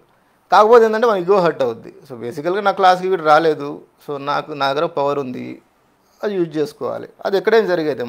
మన ప్రొఫెషనల్ లైఫ్లో, మన పర్సనల్ లైఫ్లో ఇలాంటి వాళ్ళు చాలా తారసపడుతూ ఉంటారు. మనకు వాళ్ళ దగ్గర చేతిలో అధికారం ఉన్నప్పుడు, మనం వాళ్ళ కింద పని చేసినప్పుడు వాళ్ళు చాలా కోట్ చేసి, అదే హెచ్ఆర్ పాలసీ అంటారు, ఇంకోడు కాన్స్టిట్యూషన్, ఇంకేదో అంటాడు, కాలేజీ కాన్స్టిట్యూషన్ అంటాడు, ఇంకేదన్నా అంటాడు, ఏదో కోట్ చేసి ఏంటంటే మన కిందికి లాగే ప్రయత్నం చేస్తూ ఉంటారు. బేసికల్గా ఏంటంటే వాళ్ళ ఈగోని సాటిస్ఫై చేయనంత వరకు, అంటే వాళ్ళ అధికారంలో ఉన్నాడు కాబట్టి మన ఈగో సాటిస్ఫై చేయాలి కాబట్టి మన ఈగోలు సాటిస్ఫై చేయని వాళ్ళకు వాళ్ళు సో ఇలాంటి పనులు చేస్తూ ఉంటారు. అదే కార్పొరేట్ కంపెనీ అనుకోండి, వాళ్ళు నచ్చిన వానికి మంచి రేటింగ్ ఇస్తారు, నచ్చిన వానికి మంచి రేటింగ్ ఇవ్వరు. సో సిమిలర్గా ఇదే జరుగుద్ది. సో బేసికల్గా వీనికి అర్థమైపోద్ది, వీడు గేమ్ ఆడుతాడు, అంటే వీడు కావాలని నా మీద పగబట్టి ఇట్లా చేస్తున్నాడు. కాకపోతే వీనికి వేరే మార్గం లేదు. రేపు ఎగ్జామ్, అనాటమీ ఎగ్జామ్, ఇది రాయకపోతే ఒక సెమిస్టర్ వెనక్కి పోవాలి. అంటే 6 నెలలు వీడు చదివినంతా వృధా అయిపోద్ది. దానికి తోడు ఏంటంటే వీడు ర్యాగింగ్ చేసిన జూనియర్స్ని కూర్చోవాలి క్లాస్లో. అది అది అది ఇంకా చాలా ఇబ్బంది. సో వానికి వేరే ఆప్షన్ లేదు. సో వాడు ఏం చేయాలి, వెళ్ళి వాడిని పోయి కాళ్ళు చేతిలో పట్టుకొని అడుక్కోవాలి. వెళ్తాడు వాని దగ్గరికి వెళ్ళి, వాని దగ్గరికి వెళ్ళే ముందు ఏంటంటే, అంటే anatomy professor first of all బేసికల్ అనాటమీ ప్రొఫెసర్ వీడిని రివార్ చేస్తాడు. కాకపోతే ప్రిన్సిపాల్ చేతిలో ఉంటుంది కదా ఏదైనా. ప్రిన్సిపాల్ సంతకం పెట్టకపోతే ఏమీ జరగదు కదా. సో ముందు ప్రిన్సిపాల్ని పోయి కలుద్దామని చెప్పి ప్రిన్సిపాల్ దగ్గరికి వెళ్తాడు. ప్రిన్సిపాల్ దగ్గరికి వెళ్ళి ప్రిన్సిపాల్ని అడుగుతాడు, సార్ ఇప్పుడు ఇట్లా జరిగింది కదా, మరి నాకు 6 మంత్స్ వేస్ట్ అవుతుంది, సెమిస్టర్ వేస్ట్ అవుతుంది, మీరేమైనా చేయాలంటే వాడు మాట్లాడి నేను ఏం చేయలేను యంగ్మన్ అని చెప్పి, కాలేజ్ కాన్స్టిట్యూషన్ అంటూ ఒకటి ఉంటుంది, నేను ఏం చేయలేను, నేను ఎంత ప్రిన్సిపాల్ అయినా నేను హెచ్ఓడి ఎవరైతే ఉంటారో వాళ్ళే లాస్ట్ డెసిషన్ ఉంటుంది, నేను జస్ట్ సైన్ అయి పెడతా దాని మీద, ఎందుకంటే you have to go and talk to your HOD who is anatomy professor. Obviously anatomy professor దగ్గర పోయి చేయమంటాడు. చెప్పే ముందు వీడియో చాలా చెప్తాడు, నువ్వు you are like my son, like whatever young man, నేను గురించి నేను నా కాలేజ్ గురించి బాగా ఆలోచిస్తాను, నేను లేకపోతే పిల్లల భవిష్యత్తు గురించి ఆలోచిస్తా అని ఊకదంపుడు ఉపన్యాసాలు ఇచ్చి లాస్ట్లో చేతులు దులిపేసుకుంటాడు. సో అక్కడ వీడిని తిట్టుకుంటాడు, ఎంబసైల్ ముండా కొడుకు, కదా ముందే చెప్పచ్చు కదా, వీడి దగ్గర టైం వేస్ట్ చేసుకున్నా అని చెప్పి. వీడు నెక్స్ట్ జర్నీ ఏంటంటే వీడు వాని దగ్గరికి వెళ్తాడు, ప్రొఫెసర్ దగ్గరికి వెళ్ళాలి, ఇంకా వేరే ఆప్షన్ లేదు. ప్రొఫెసర్ ఓకే అయితేనే, అనాటమీ ప్రొఫెసర్ ఓకే అంటేనే నేను నీకు హాల్ టికెట్ ఇస్తా, లేకపోతే లేదు అని చెప్పి ఖరాఖండిగా చెప్తాడు. కొద్దిగా బూతులు అయితే ఎందుకు చదివే ఉండొచ్చు కదా, దానిలో ఇంబసైల్ ముండా కొడుకు అనేది చాలాసార్లు యూజ్ చేస్తూ ఉంటాడు డాక్టర్ గారు. కాశీరాజు ప్రేమ గుడ్డిది మరియు కుంటిది. ఏమన్నాడు కాశీరాజు? కొంతసేపు నేను ఐ టేక్ ఎ బ్రేక్ అని రీడ్ దిస్. మేర్లపాక మురళి గారు సాక్షి పెట్టిన కొత్తలో ఆదివారం ఫండేలో క్యాంపస్ అనే సీరియల్ రాశారు. సిటీ బ్యూటిఫుల్ మీరు వివరిస్తుంటే ఆ సీరియల్ గుర్తుంది. నేను చదవలేదు, ఆబ్వియస్లీ లింక్ ఉంటే పంపిస్తే నేను చదువుతాను. నేను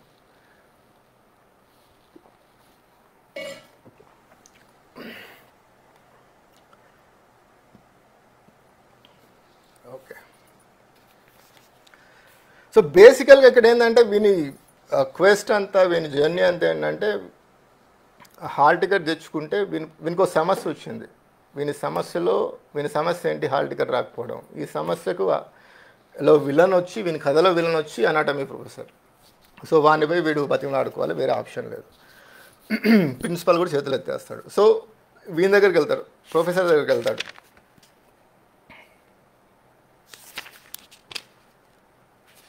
ఓకే,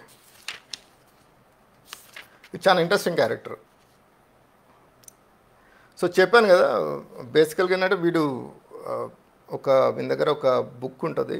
అదే ఎవ్రీ ఇయర్ అందరికీ నోట్స్ ఇస్తూ ఉంటాడు. డిక్టేషన్ కూర్చొని వాడు వస్తాడు, కమాన్ స్టార్ట్, నోట్ డౌన్ అంటాడు, ఇస్తూ ఉంటాడు. కమాన్ టేక్ డౌన్ అంటాడు. ఇంకేముండదు, మైక్ ఒకటి ఉంటుంది, మైక్ తగిలించుకొని తను ప్రిపేర్ చేసిన పాఠాన్ని డిక్టేట్ చేయడం ప్రారంభిస్తాడు. వాడి గురించి ఎక్స్ప్లెయిన్ చేస్తాడు. మా అనాటమీ ప్రొఫెసర్ 100కి 100 రూపాయలు పిచ్చి ముండా కొడుకు, చూడ్డానికి పిచ్చోళ్ళలాగా ఉంటాడు. ఇప్పుడు అలవాటైపోయింది, కానీ మొట్టమొదటిసారి వాడి ముఖం చూసినప్పుడు నాకు డోకు వచ్చినంత పని అయిందట. వాడి ముక్కులోంచి వెంట్రుకల అంగుళం పొడుగున బయటకు నిక్కబొడుచుకొని కనిపిస్తుంటాయి. అవన్నీ ఒకే రంగులో ఉంటే వచ్చినా పర్వాలేదు, కానీ కొన్ని నల్లగా, మరి కొన్ని తెల్లగా, ఇంకొన్ని ఎర్రగా ఉంటాయట. అంటే వాడి ఎంత ద్వేషం చూడండి అనాటమీ ప్రొఫెసర్ అంటే. వాడు మాట్లాడుతున్నప్పుడు ఎంగిలి తుంపర్లు వాన చినుకుల్లాగా పడుతూ ఉంటాయట. ముసలితనం వల్లనో లేక ఏదైనా రోగం వల్లనో వాడి పెదాలకు నాలుగు కోఆర్డినేషన్ ఉండదు.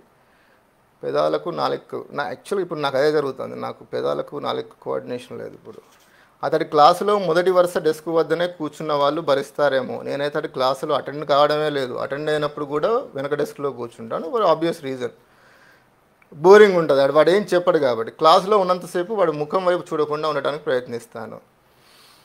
ఎందుకంటే వాడు కమాన్ టేక్ ఇట్ డౌన్ అని స్టార్ట్ చేస్తారట. సో ఇక్కడ వీని గురించి చెప్తా ఒక ఇంట్రెస్టింగ్ జోక్ చెప్తాడు. సో బేసికల్గా మధ్య మధ్యలో జోకులు కూడా వేస్తాడట. ఆ జోకులు కూడా ఏంటి, ముందే ప్రిపేర్ చేసుకున్నాయి, ఏ టైంలో ఎక్కడ వేయాలని ముందే రాసి పెట్టుకుంటాడట వాడు ఆ నోట్స్లో. అది కూడా స్పాంటేనియస్గా అతనికి తోచినవి కావు, ముందుగానే ఆలోచించుకొని నోట్బుక్లో ఆయా చాప్టర్ల దగ్గర నోట్ చేసుకుంటాడు. ఏ జోకు ఏ చాప్టర్ దగ్గర మా సీనియర్లకు చెప్పాడో అదే జోకు అదే చాప్టర్ దగ్గర మాకు చెప్తాడు. ఆ జోకులు కూడా వాడి ముక్కుల్లో వెంట్రుకల్లాగే అసహ్యంగా ఉంటాయి. ఈ రోజుల్లో స్పెషలైజేషన్లు ఎక్కువైపోయాయని, చర్మ వ్యాధుల నిపుణునికి కంటి జబ్బుల గురించి ఏమీ తెలియదని, కంటి వైద్యునికి చర్మ వ్యాధుల గురించి తెలియదని చెబుతూ ఓసారి విట్టేశాడట. ఓ గైనకాలజిస్టు రైల్లో ప్రయాణం చేస్తున్నాడు. ఇది మనకు తెలిసిన చాలా నాసిరకం జోకే ఇది, కానీ చెప్తాను నేను. ఆయన 80sలో రాశాడు కాబట్టి ఇట్స్ ఓకే. ఓ గైనకాలజిస్టు రైల్లో ప్రయాణం చేస్తున్నాడట. అదే కంపార్ట్మెంట్లో ప్రయాణిస్తున్న ఓ నడి వయస్కురాలు, డాక్టర్ గారు నన్ను మీరు గుర్తుపట్టలేదా అన్నదట. లేదమ్మా, నువ్వెవరో నాకు తెలియదు అన్నాడట గైనకాలజిస్టు. ఆమె, పోయిన సంవత్సరం నేను మీ నర్సింగ్ హోమ్లో 2 నెలలు ఉన్నాను డాక్టర్, మీరే నన్ను ట్రీట్ చేశారు, నా ముఖాన్ని మీరు గుర్తుపట్టలేకపోవడం ఆశ్చర్యంగా ఉంది అందట. అప్పుడు ఆ గైనకాలజిస్ట్, చూడమ్మా, నేను గైనకాలజిస్ట్ను, ముఖాలను చూసి పేషెంట్లను గుర్తుపట్టే అలవాటు నాకు లేదు అన్నాడట. ప్రొఫెసర్ గారు ఈ విట్టేయగానే క్లాసులో ఉండే ఇంబసైలు ముండా కొడుకులంతా గొల్లుమని నవ్వారట. ఆడపిల్లలు కూడా ఎవడో చక్కెర గింతలు పెట్టినట్టు ఒకరి మీద ఒకరు పడి నవ్వారట. చక్కెర గింతలు పెట్టినాడు. ఇలాంటి జోకులు, ఇలాంటి క్లాసులు అంటేనే వీళ్ళకి ఇష్టం. ఇలాంటి క్లాసులో చాలా సౌకర్యాలు ఉన్నాయి. పాఠాన్ని సావధానంగా వినాల్సిన అవసరం లేదు. ఫస్ట్ ఆఫ్ ఆల్ వినేటప్పుడు ఆలోచన శక్తి కేంద్రీకరించాల్సిన పని లేదు. నువ్వు చేయాల్సిందల్లా ప్రొఫెసర్ గారు డిక్టేట్ చేసిన నోట్స్ని యాంత్రికంగా రాసుకోవడమే, దాన్ని హాస్టల్కి తీసుకుపోయి యాంత్రికంగా కంఠస్థం చేయడమే, అంతే. చాలా సులువైన పద్ధతి. టెక్స్ట్ బుక్లు, రిఫరెన్స్ బుక్లు చదివి బుర్ర వేడించుకునే అవసరమే ఉండదు.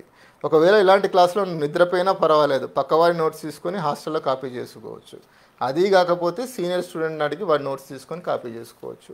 వాడు అదే చేద్దాం అనుకున్నాడు. బేసికల్గా ఎందుకు అవసరం లేదు, వాడు ఎట్లా నోట్స్ చేస్తున్నాడు కదా నేను అని చెప్పి వాడు క్లాస్కి వెళ్ళకుండా వాడు ప్రాక్టికల్స్ చేస్తాడు. అదే సేమ్ అనాటమీ ప్రాక్టికల్స్కు 100% వానికి అటెండెన్స్ ఉంటుంది. And he's very good at practicals.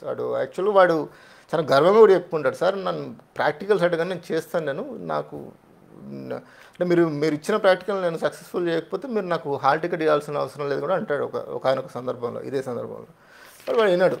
ఎందుకంటే బేసికలీ ఈగో గేమ్ వానికి ఈగో హర్ట్ అయింది. వీడు నాకు బెచ్చగాడే ఉండి నా క్లాస్కి రాడా అని చెప్పి చిన్న ఈగో. కానీ వీడు అట్లా అనుకోడు, వీడు ఎందుకు అనవసరం కదా అని దగ్గర పోయి నాకు వచ్చే లాభం ఉంది, అదే నేను లైబ్రరీలో కూర్చొని చదువుకోవాలని. వీడు చదువు ఎగ్గొట్టే బ్యాచ్ కూడా కాదు, మళ్ళీ చదువు ఎగ్గొట్టి వీడు బ్యాచ్ అంటే ఇంకోలా అనుకోవచ్చు. కానీ మనం వీడు చాలా ఇంటెలిజెంట్, ఒకటి బాగా చదువుతాడు అండ్ చాలా రీజనబుల్ అండ్ లాజికల్, కాబట్టి కొద్దిగా తేడా కనబడతాడు మిగతా వాళ్ళకు. బట్ హీ మేక్ సెన్స్ చాలా మటుకు. నేను మళ్ళీ చెప్తున్నా జగదీశ్వర్ రెడ్డి గారు అన్నట్టు. బట్ నాకు కొంచెం నా మానసిక స్థితిని కూడా మీరు అర్థం చేసుకోవాలి. అయితే ఇక్కడ ఇంకోటి చెప్తుంటాడు ప్రొఫెసర్ గురించి, విలన్ కాబట్టి కొంచెం ఎక్కువ మాట్లాడుకున్నాం మనం వీని గురించి. ప్రొఫెసర్ గారి టేబుల్ మీద మెడికల్ జర్నల్స్ ఒకదాని మీద ఒకటి ఇంత ఎత్తున ఉన్నాయట. వాని టేబుల్ వాళ్ళ ఆఫీస్ గురించి వర్ణిస్తున్నాడు. మెడికల్ జర్నల్స్ ఉంటాయి ఒకవైపు, వాటి పక్కనే ఒక ఒక ఒక ఎత్తున ఒక ఫోటో ఫ్రేమ్ ఉంది, అందులో సాయిబాబా ఫోటో ఉంది. ఆ టేబుల్ మీద మెడికల్ జర్నల్స్ పక్కన సాయిబాబా ఫోటో ఉండడం నాకు జోక్ లాగా అనిపించింది. అంటే ఒక దిక్కు మెడికల్ జర్నల్స్, ఒక దిక్కు సైన్స్, ఇంకో దిక్కు భక్తి. సో ఆబ్వియస్లీ జోక్గానే అనిపిస్తుంది ఫర్ ఎనీ ఇంటలెక్చువల్. యా, అంతకన్నా పెద్ద జోకి గదిలో ఇంకొకటి ఉంది. ఇది చాలా ఇంట్రెస్టింగ్ అబ్జర్వేషను. ప్రొఫెసర్ గాడి వెనుక గోడ మీద గాంధీ మహాత్ముని ఫోటో ఒకటి ఉంది, దాని పక్కనే సుభాష్ చంద్రబోస్ ఫోటో ఉంది. ఇంబసైల్ ముండా కొడుకులు తప్ప ఆ ఇద్దరు నాయకులను సమానంగా అభిమానించలేరు, విచ్ ఇస్ ట్రూ. అలా ఇద్దరిది గాంధీ మార్గం నచ్చిన వానికి నేతాజీ మార్గం ఎలా నచ్చుతుంది? కాకపోతే ఏంటంటే వాడు యూనో వానికే తెలియాలి వాడు ఎందుకు పెట్టుకున్నాడు అని. అది చెప్తారు కదా, గాంధీ, నేతాజీ, సుభాష్ చంద్రబోస్, తాంతియా తోపే అనేసరికి మనకు తెలియదు వాళ్ళు ఏం చేసిల్లో బట్ పెట్టేసుకుంటాం మనం. మనం మన మన పూరగాళ్ళు ఇట్లా చెగువెర స్టిక్కర్లు అంటించుకున్నట్టు. టాయిలెట్లో ఫ్రెష్ లాగిన చప్పుడు వినిపించింది. ఆ చప్పుడు వినగానే అసిస్టెంట్గా తను చేస్తున్న పని వదిలిపెట్టి అటెన్షన్ పోజులో నిలబడ్డాడు. వీని పాపం అసిస్టెంట్ ఉంటాడు, వాని మీద కుక్కలాగా అరుస్తూ ఉంటాడు అన్నట్టు బేసికల్గా. సో అసిస్టెంట్గా అంటే వీనికి ఇట్లా హెచ్ఓడి ప్రొఫెసర్కి అసిస్టెంట్స్ని చాలా దారుణంగా చూస్తారు యూనివర్సిటీల్లో, ఎస్పెషల్లీ మెడికల్ కాలేజీలో, ఇంజనీరింగ్ కాలేజ్ నాకు తెలియదు, కానీ యూనివర్సిటీలో ఇలాంటి అఘాయిత్యాలు ఉంటాయని నాకు తెలుసు. సో వాళ్ళిద్దరు యూజువల్గా వాళ్ళ పోలిక ఏంటంటే వాళ్ళిద్దరు వీడు మాట్లాడుకుంటూ ఉంటే పోలీస్ స్టేషన్లో సబ్ ఇన్స్పెక్టర్ జేబు దొంగ మాట్లాడుకున్నట్టు ఉంటుందట. అసిస్టెంట్ కనిపే చాలా జాలి వేసింది. సో వీడు పాపం వాడిని పోయి అడుగుతాడు, సార్ ఇట్లా నాకు తప్పైపోయింది, మీరు నాకు హాల్ టికెట్ ఏంటంటే, వాడు కాన్స్టిట్యూషన్ గురించి, అంటే కాలేజ్ కాన్స్టిట్యూషన్ నియమ నియమావళి ప్రకారం నీకు ఇవ్వట్లేదు, నేను ఎందుకు ఇవ్వట్లేదు అంటే ఎందుకు అని చెప్పి వాడు ఏదో ఇంక చెప్పుకొస్తాడు. అసలు కాన్స్టిట్యూషన్ ఏముంది సార్, మీరు కాన్స్టిట్యూషన్ ప్రకారం అయితే నాకు నోటీసులు పంపించాలి కదా, నాకు నోటీసులు పంపించాలి, 3 నోటీసులు పంపించలేదు నాకు, లాస్ట్ మూమెంట్లో నాకు హాల్ టికెట్ లేదు అంటే వాని కోపం వస్తుంది వీళ్ళు లాజిక్ మాట్లాడేసరికి. మాట్లాడేది I don't care for the constitution అంటాడు. ఆ మాట అనేసరికి మనసులో మాట అయినది. చాలా మటుకు సొగత సంభాషణలే, మనసులో అనుకుంటాడు, బయటకు అన్నాడు. వావి వరుసలేని ముండా కొడుకు కాన్స్టిట్యూషన్ ఆధారంగానే నన్ను డీటైన్ చేశానని ఇందాక అన్నాడు, ఇప్పుడు దాన్ని కేర్ చేయను అంటున్నాడు. సో ఆబ్వియస్లీ ఇంతసేపు కాన్స్టిట్యూషన్ గురించి మాట్లాడి కాన్స్టిట్యూషన్ పర్వాలేదంటే ఎట్లా లాజిక్ మాట్లాడేసరికి. సో వీడంతా బేసికల్గా ఇదే మాట్లాడుతూ ఉంటాడు.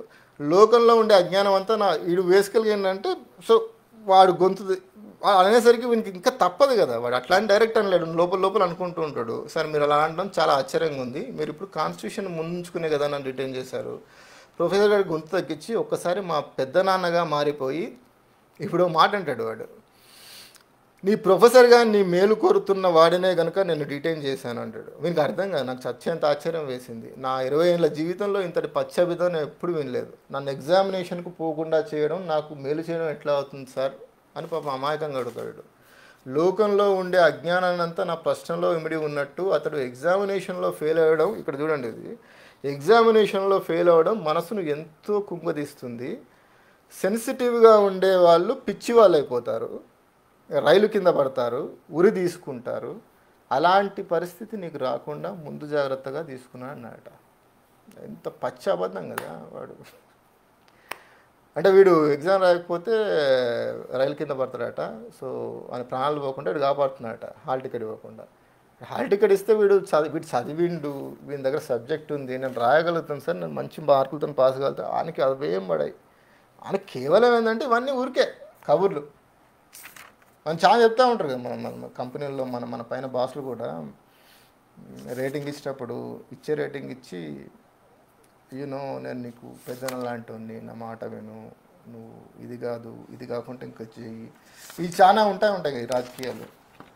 సో అప్పుడు ఉన్నాయి, ఇప్పుడు ఉన్నాయి, ఎక్కడ ఉన్నాయి, ఏ రంగంలోనే ఉన్నాయి, అది ఏ రంగమైనా కావచ్చు అది.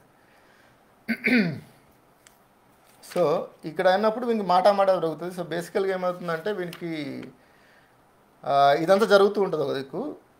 ఇది జరిగేలోపు ఏంటంటే వీని అసిస్టెంట్ ఎవడో ఉన్నాడో వెళ్తాడు. వీడు యాక్చువల్గా మనకు ఒక అసైన్మెంట్ ఇస్తాడు. వీడు ఏంటి, కుక్కలను పట్టుకోమంటారు. ఎక్స్పెరిమెంట్ గురించి కుక్కలను తీసుకొని రావాలి. కుక్కలను తీసుకొని రావాలంటే ఎవరు, మున్సిపాలిటీ వాడు పట్టుకొని వస్తాడు. మున్సిపాలిటీ వాళ్ళ దగ్గర వీడు తీసుకొని రావాలి. వాడు వెళ్తాడు, మున్సిపాలిటీ వాళ్ళని పట్టుకొని వస్తాడు. అంటే మున్సిపాలిటీలో కుక్కలు పట్టుకుని ఎవరైతే ఉంటాడో వాడు కార్మికును వాడిని పట్టుకొని వస్తాడు. సో వాడు వచ్చి వీని దగ్గరికి వచ్చి ఒక్కొక్క కుక్కకు 20 రూపాయలు కావాలంట సార్ అంటాడు ఎవడు అసిస్టెంట్ గారు. ఒక్క నిమిషం, నేను 55 మినిట్స్ అయిందా, ఓకే, తొందరగా కంప్లీట్ చేసేస్తా. సో వాడు 20 రూపాయలు అవుతాడు. వీడు అంతను బేరం, కుక్కను బట్టి అంతను బేరం. వీడు 20 రూపాయలు అయింది, వాట్ నాన్ సెన్స్, 20 రూపాయలు పెట్టి ఎవరికి ఉంటాడు, 1 రూపాయలు మారుతా అంటాడట. వీని అధికారం చూపించుకోవాలి కదా. వాడు ఏమనుకుంటాడు, అరే ఇంద్రా పోయి నువ్వు ఇట్లా కాదురా పోయి, నువ్వు 20 కాదు 10కే ఇరా అంటే వాడు సార్ అని వాడు భయపడి ఇచ్చిపోతారని చెప్పి వీని ఫీలింగ్. వాడు లోపలికి వస్తాడు.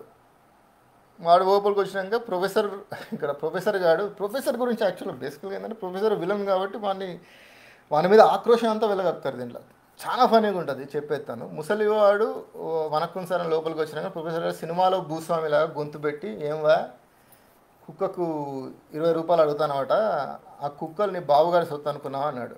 ముసలివాడు, కాదు సార్, నేను పట్టేదాకా అవి పబ్లిక్ సొత్తే, నేను వలేసి పట్టాక అవి నా సొత్తే సార్ అన్నాడు. చాలా సింపుల్గా. ముసలివాడు మంచి విట్టేశాడు, కానీ ప్రొఫెసర్ గారికి మహాకోపం వచ్చేసి, ఈ మాటలు జాగ్రత్తరా అని, ఎవరితో మాట్లాడుతున్నావో తెలుసా అన్నాడు. తెలియదు సార్, నువ్వు ఎందుకు రమ్మన్నావు నాకు తెలియదు, ఆ మనిషి రమ్మంటే లోపలికి వచ్చిన, ప్రొఫెసర్ గారికి రమ్మ, నువ్వు పోమంటే పోతా అంటాడు. కొంచెం వాడు తగ్గుతాడు, ప్రొఫెసర్ కోపం తగ్గించుకొని, కుక్కను పట్టడానికి మున్సిపాలిటీ వాళ్ళని జీతం ఇస్తారు, మధ్య మేమెందుకు ఇవ్వాలి అంటాడు వాడు లాజిక్. సో ఏదో లాంఛనప్రాయంగా కుక్కకు 5 రూపాయలు ఇస్తాం, ఒప్పుకోలేదని.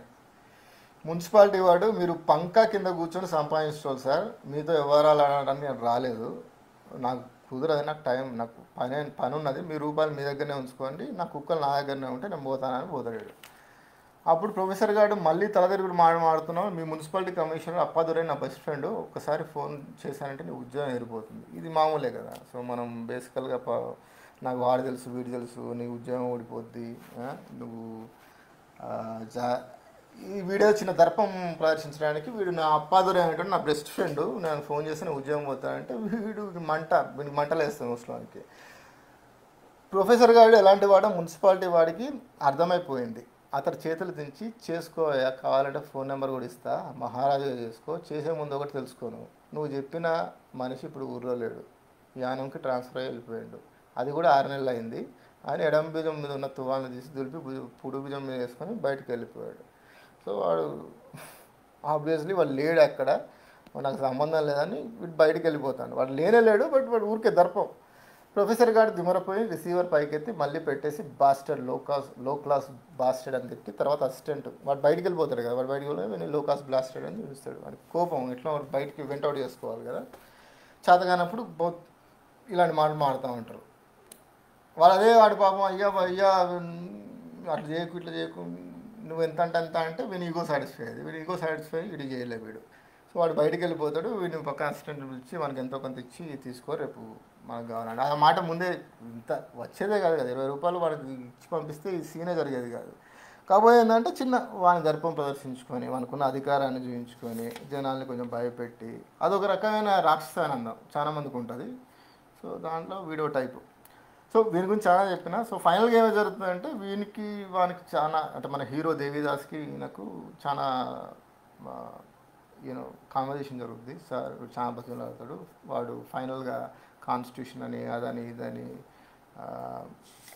కొన్ని ఉపన్యాసాలు ఇచ్చి లాస్ట్కి కుదరదని చెప్తాడు. నా వల్ల కుదరదు,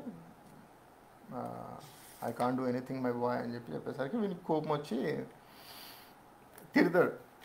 తిట్టుకుంటారు వాళ్ళు ఒకరినొకరిని. ఈ సాధన చచ్చిపోయి ప్రొఫెసర్గా నోటికి వచ్చినట్టు వీడు తిడతాడు, వాడు వీడిని నోటికి వచ్చినట్టు వీడిని తిడతాడు. मंगेश लेप से कुछ समझ नहीं आ रहा भाई. भाई मराठी में ये तेलुगु है, so you have to bear with me. So ఇక్కడ ఏం జరిగింది ఫైనల్గా, వీనికి వాడు ఇవ్వనని ఇవ్వడు పక్కన పెడితే వాళ్ళిద్దరు కొట్లాడుకుంటారు, తిట్టుకుంటారు కొన్ని. వీడిని వీడు చేపలు పట్టుకునేటోడా అది అని చెప్పి వీడిని తిడతారు అన్నట్టు. సో వీడు ఇంకేం చేయాలి, వీడు ఏం చేయాలి, వీడు లిఫ్ట్ ఎక్కి లిఫ్ట్ బాయ్ అడుగుతాడు వీడిని ఎక్కడికి అంటే గోతిలోకి అంటాడు. మనకు అర్థం కాదు ఆ లిఫ్ట్ బాయ్కి ఏంటంటే తమిళోడు గట్టని అర్థం కాదు కాబట్టి సరే గ్రౌండ్ ఫ్లోర్లోకి పంపి అంటాడు. ఆడికి ఇక్కడ మాట అంటాడు, లిఫ్ట్ బాయ్ నా వైపు అయోమయంగా చూశాడు, వాడికి తెలుగు తెలియకపోవడం మంచిది, తెలిసి ఉంటే లిఫ్ట్ సైకాట్రీ వాడు ఉండే 4 వద్ద ఆపి ఉండేవాడు.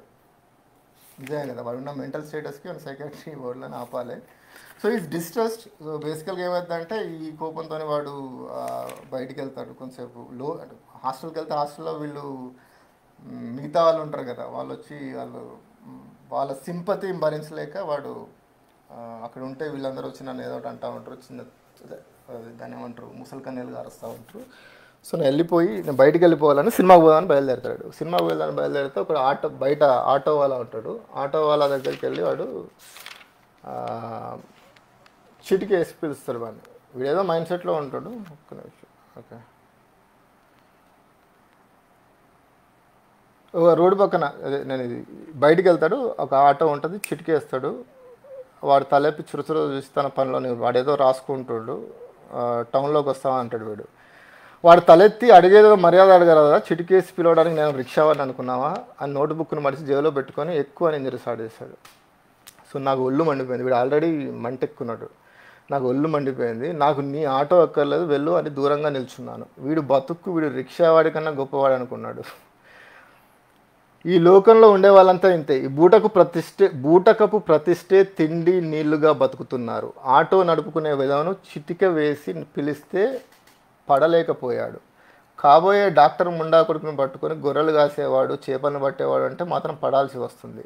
నాకు అక్కడ ఉండాలనిపించలేదు. గిరుక్కున వెనగరిగి పెద్ద పెద్ద అంగలు వేసుకుంటూ హాస్టల్ వైపు నడవసాగాను. క్లింట్ ఈస్ట్వుడ్ గాడు గుర్రంతో సహా ఏ గంగలోనే దూకుని నేను నా రూమ్కి వెళ్ళి పడుకుంటాను. సో బేసికల్గా క్లింట్ ఈస్ట్వుడ్ సినిమా నడుస్తుంటుంది, టౌన్లో చూడటానికి వెళ్తాడు.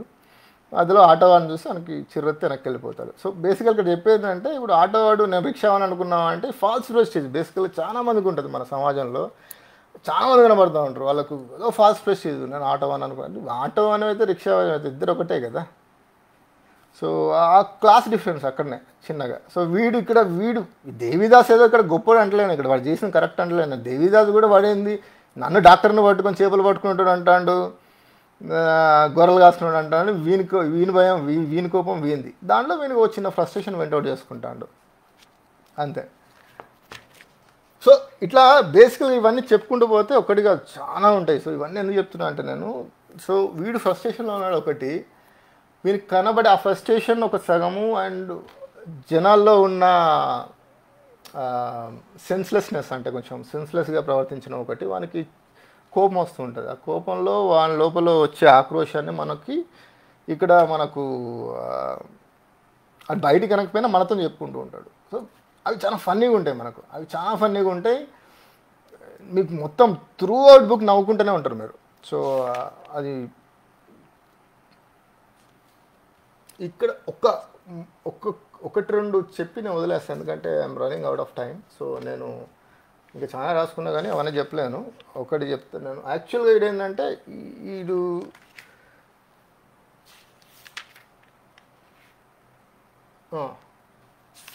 ఒక్కటి చెప్తాను నేను. ఒకటి చెప్పి 73, 75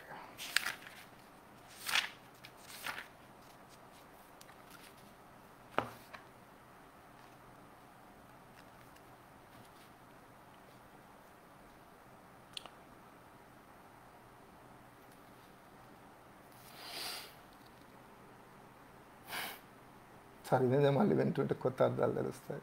yeah yes sir. Vineel hi, Mangesh Varun. లేదు నాకు యూనో ఐ లాస్ట్ ఇట్. పెదాలకు నాలుగు సమన్వయం లేదు నాకు. So that's okay, first time కదా. ఇక్కడ నాకు వీడియో ఏంటంటే బేసికల్గా హాల్ టికెట్ లేదు, రేపు ఎగ్జామ్ రాయలేడు, ఊరికి పోలేడు, అక్కడ ఉండలేడు. అక్కడ ఉంటే వాళ్ళు వీళ్ళు వచ్చి ఏదో ముసలి కన్నీళ్ళు వచ్చి మాట్లాడేవాళ్ళు. సో వీనికి బేసికల్గా ఎస్కేప్ రూట్ కావాలి, ఎస్కేప్ జోన్ కావాలి. సో ఇమీడియట్గా సినిమాకి పోవాలి. వాడు హాస్టల్కి మళ్ళీ వస్తాడు, కొంతసేపు ఉంటాడు. ఇంతలో ఇలాంగా వాడు వస్తాడు.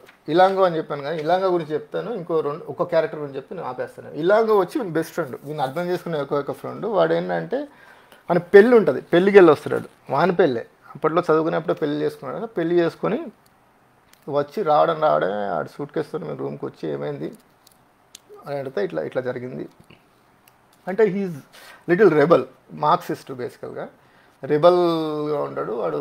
స్టూడెంట్ యూనియన్ మీటింగ్ మనం కాల్ఫర్ చేద్దాం మనం అని చెప్పి ఆ యూనియన్ లీడర్ని పిలుస్తాడు. సో వీడు ఫైనల్గా దాంట్లో తేలేదు ఏమి ఉండదు. వీడు బేసికల్గా వద్దంటాడు, దీనివల్ల ఏం ఉపయోగం ఉండదు అని చెప్తాడు. దానికి తోడు ఏంటంటే యూనియన్ లీడర్ ఎవడైతే ఉంటాడో వాడు స్టూడెంట్ యూనియన్ లీడర్, వాడు కూడా విముఖంగా ఉంటాడు. వాడు ఎందుకంటే వాడు మేనేజ్మెంట్తో గొడవ పెట్టుకోలేడు కదా.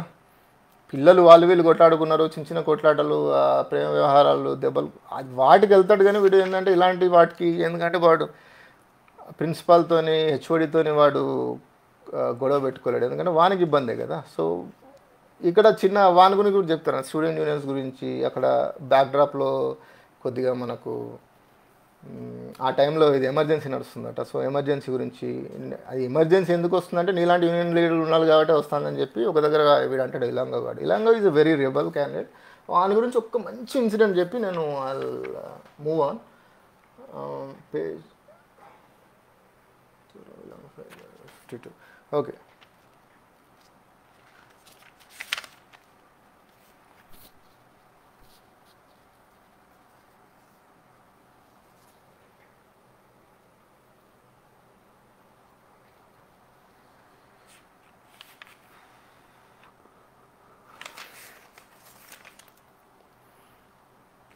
సరే.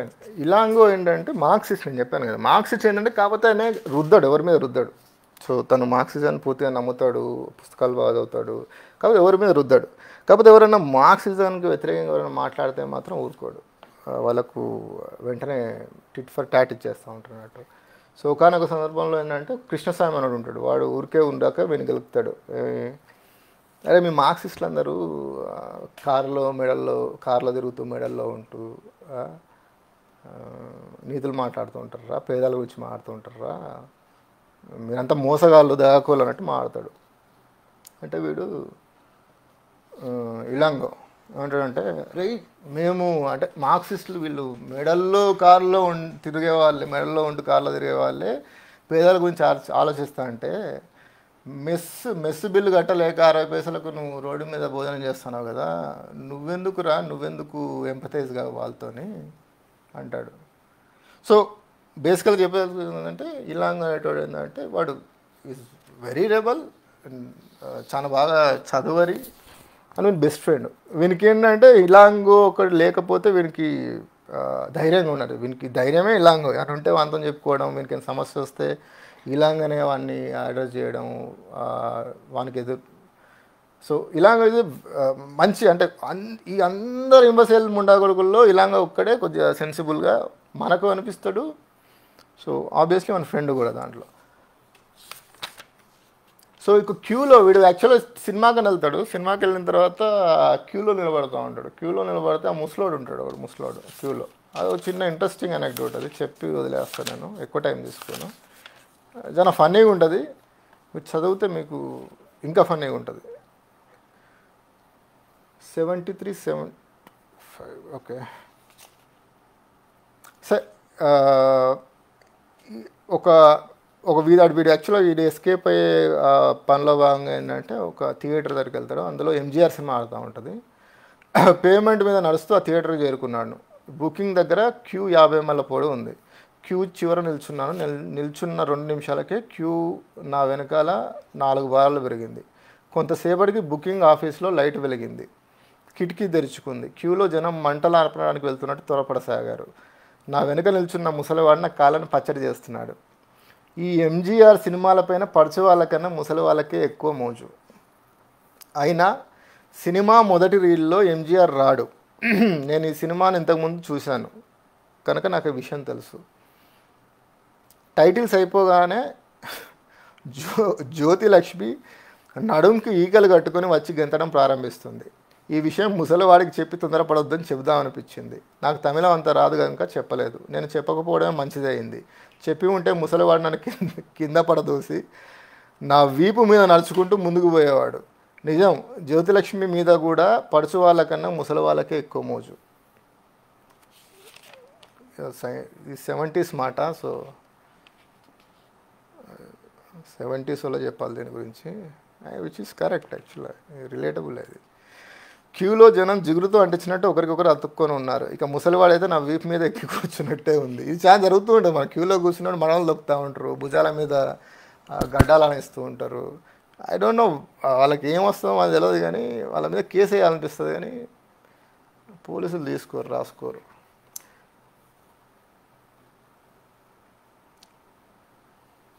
సో బేసికల్గా ఇక్కడ చెప్పేది ఏంటంటే, ఇక్కడ ఒక మంచి పాయింట్ చెప్తాడు వీడు.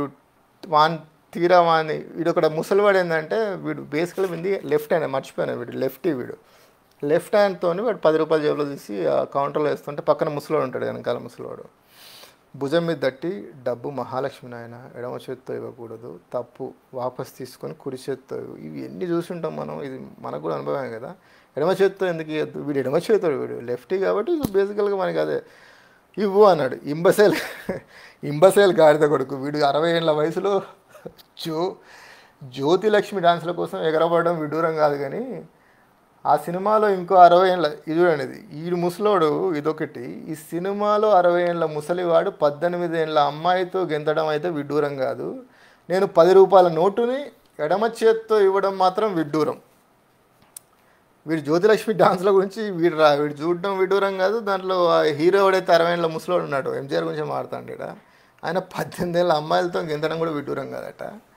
కానీ వీడు ఎడమ చేత్తోని ఇస్తే మాత్రం చాలామంది ఉంటారు ఇక్కడ, మన పెద్ద ఎస్పెషల్లీ యూనో మన పాత జనరేషన్లో ఇలాంటివి చాలామంది జరుగుతూ ఉంటారు. దైవభక్తి ఎక్కువ ఉంటుంది, భూతదయ తక్కువ ఉంటుంది వాళ్ళకు. అయితే వీడు తీరా పెట్టేసరికి మనకి చిల్లర లేదు, 10 రూపాయలు చిల్లర తీసుకురాపోయినా బోర్డు ఉంటుంది, పక్కన ఉంటుంది చిల్లర తీసుకురాగలరు ఏదో బోర్డులు ఉంటాయి కదా. సో ఆ బోర్డు ఉంటుందట, నోటీస్ బోర్డు ఏదో. సో వీడు నోటీసులు, ఇక్కడ వీడు నోటీసులు ఊరు నిండా నోటీసులే, ప్రపంచమంతా ఈ నోటీసులే. రూల్స్ను ఆధారం చేసుకునే బతుకున్నట్టున్నది, అదే రూల్స్ను ఆధారం చేసుకునే బతుకుతున్నట్టుంది. బ్లాక్లో టిక్కెట్లు అమ్మే వాళ్ళని తోసుకుంటూ రోడ్డు మీదకి వచ్చాను. సిగరెట్ వెలిగించుకొని రోడ్డు మీద ట్రాఫిక్ని చూస్తూ నిలబడ్డాను. థియేటర్లో అడ్వర్టైజ్మెంట్ రీల్ మొదలయ్యేట్టున్నది. సౌండ్ ట్రాక్ నుంచి వచ్చే శబ్దాలు రోడ్డు మీదకి వినిపిస్తున్నాయి. థియేటర్ నిర్మాణం అంతా లక్షణంగా ఉంది. వీకో వజ్రంతి, ఇక్కడ యాక్చువల్గా ఇది వీకో వజ్రంతి గురించి చెప్దామని నేను గుర్తించాను. వీకో వజ్రంతిలో అప్పటి నుంచి రన్ అవుతుంది. He was talking about 70s. అది నాకు తెలిసి ఇది నా సినిమా థియేటర్లతోనే ఒక జీవితకాలపు ఒప్పందం జరిగి ఉండొచ్చు. వీకో వజ్రంతి ఇప్పటికీ జరుగుతుంది. వీకో వజ్రంతి యాడ్స్ మీరు చూసే ఉండొచ్చు, మీరు చూసిలా లేదా? పర్లా sir, thank you so kind of you యాక్చువల్గా.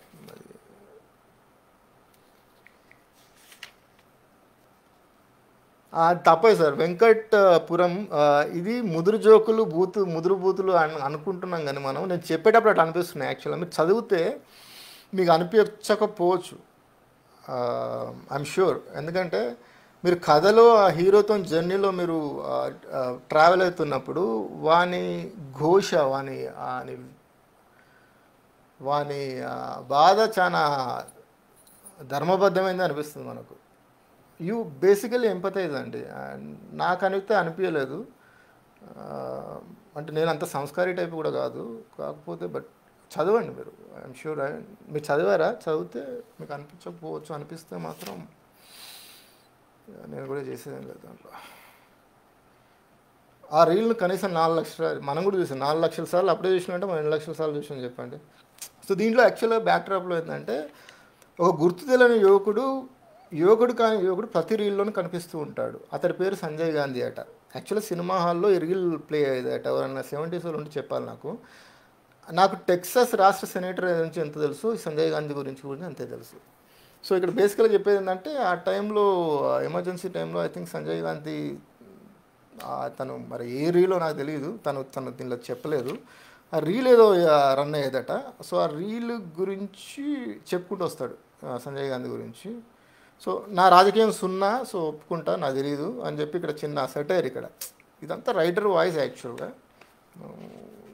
సాధ్యమంత సెటైర్ గుప్పిస్తూనే ఉంటారు రెడ్డి గారు, కేశవ్ రెడ్డి గారి దీంట్లో. ఎవరిని వదిలిపెట్టలేదు దీంట్లో, ఎవరిని వదిలిపెట్టలేదు. ఓకే, సో ఈ ముసలోళ్ళు వీటి గురించి అన్ని పక్కన పెడుతూ ఉంటే మనం ఇక్కడ ఏమవుతుందంటే వీడు ఇట్లా కాదని మన సముద్రం పక్కనే పాండిచ్చేరి కదా సముద్రం ఉంటుంది, సముద్రంకి వెళ్దామంటే ఒక చిన్న ఈవెంట్ జరుగుతుంది, దానికి వెళ్తాడు. ఒక టంబోలా జరుగుతూ ఉంటుంది. ఆ అమ్మాయి వచ్చి వీనికి టికెట్ అంట కడుతుంది. సో టికెట్ అంట కడితే తప్పనిసరి పరిస్థితుల్లో టికెట్ తీసుకుంటాడు. టంబోలా విన్ అవుతాడు. దాంట్లో వీనికి ఒక క్వార్టర్ బాటిల్ విస్కీ దొరుకుద్ది. ఆ విస్కీ తీసుకొని వీడు దాంట్లోకి వెళ్తాడు. ఇది సముద్రం బీచ్లోకి వెళ్తే బీచ్ నిండా జనాలే ఉంటారు. సో బీచ్లో జనాల గురించి ఒక ఇంట్రెస్టింగ్ పేరా ఇక్కడ ఉంది, నేను అది చదివి చెప్తాను మీకు. ఐ మీన్ నా పర్సనల్గా నా ఇష్టమైన పేరా ఇది. బీచ్లో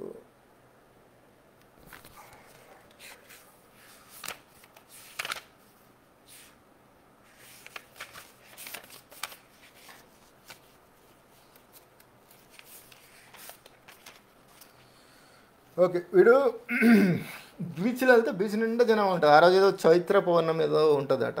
సో ఆస్పిషియస్ మూమెంట్ కాబట్టి వాళ్ళు బీచ్కి వస్తారు చాలామంది.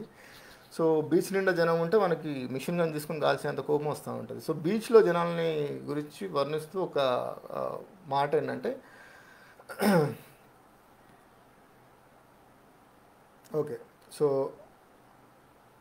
అన్ని బోరింగ్ కార్యక్రమాలు. నేను నేరుగా బీచ్కి వెళ్ళకుండా ఇక్కడ ఎందుకు వచ్చానో అర్థం కాదు. బేసిక్గా బీచ్కి వెళ్ళకుండా టంబోలా గేమ్కి వెళ్తాడు. ఒక అమ్మాయి, అందమైన అమ్మాయి టంబోలా చెప్పాను నేను ఆల్రెడీ. సో కానీ ఆ బీచ్ అంతకన్నా బోరింగ్ ఉంటుంది అనుకుంటాడు. వీడు చెప్పుకొస్తాడు బీచ్ ఇది కాదు అసలు, యాక్చువల్లీ బీచ్ అంతకన్నా బోరింగ్ ఉంటుంది.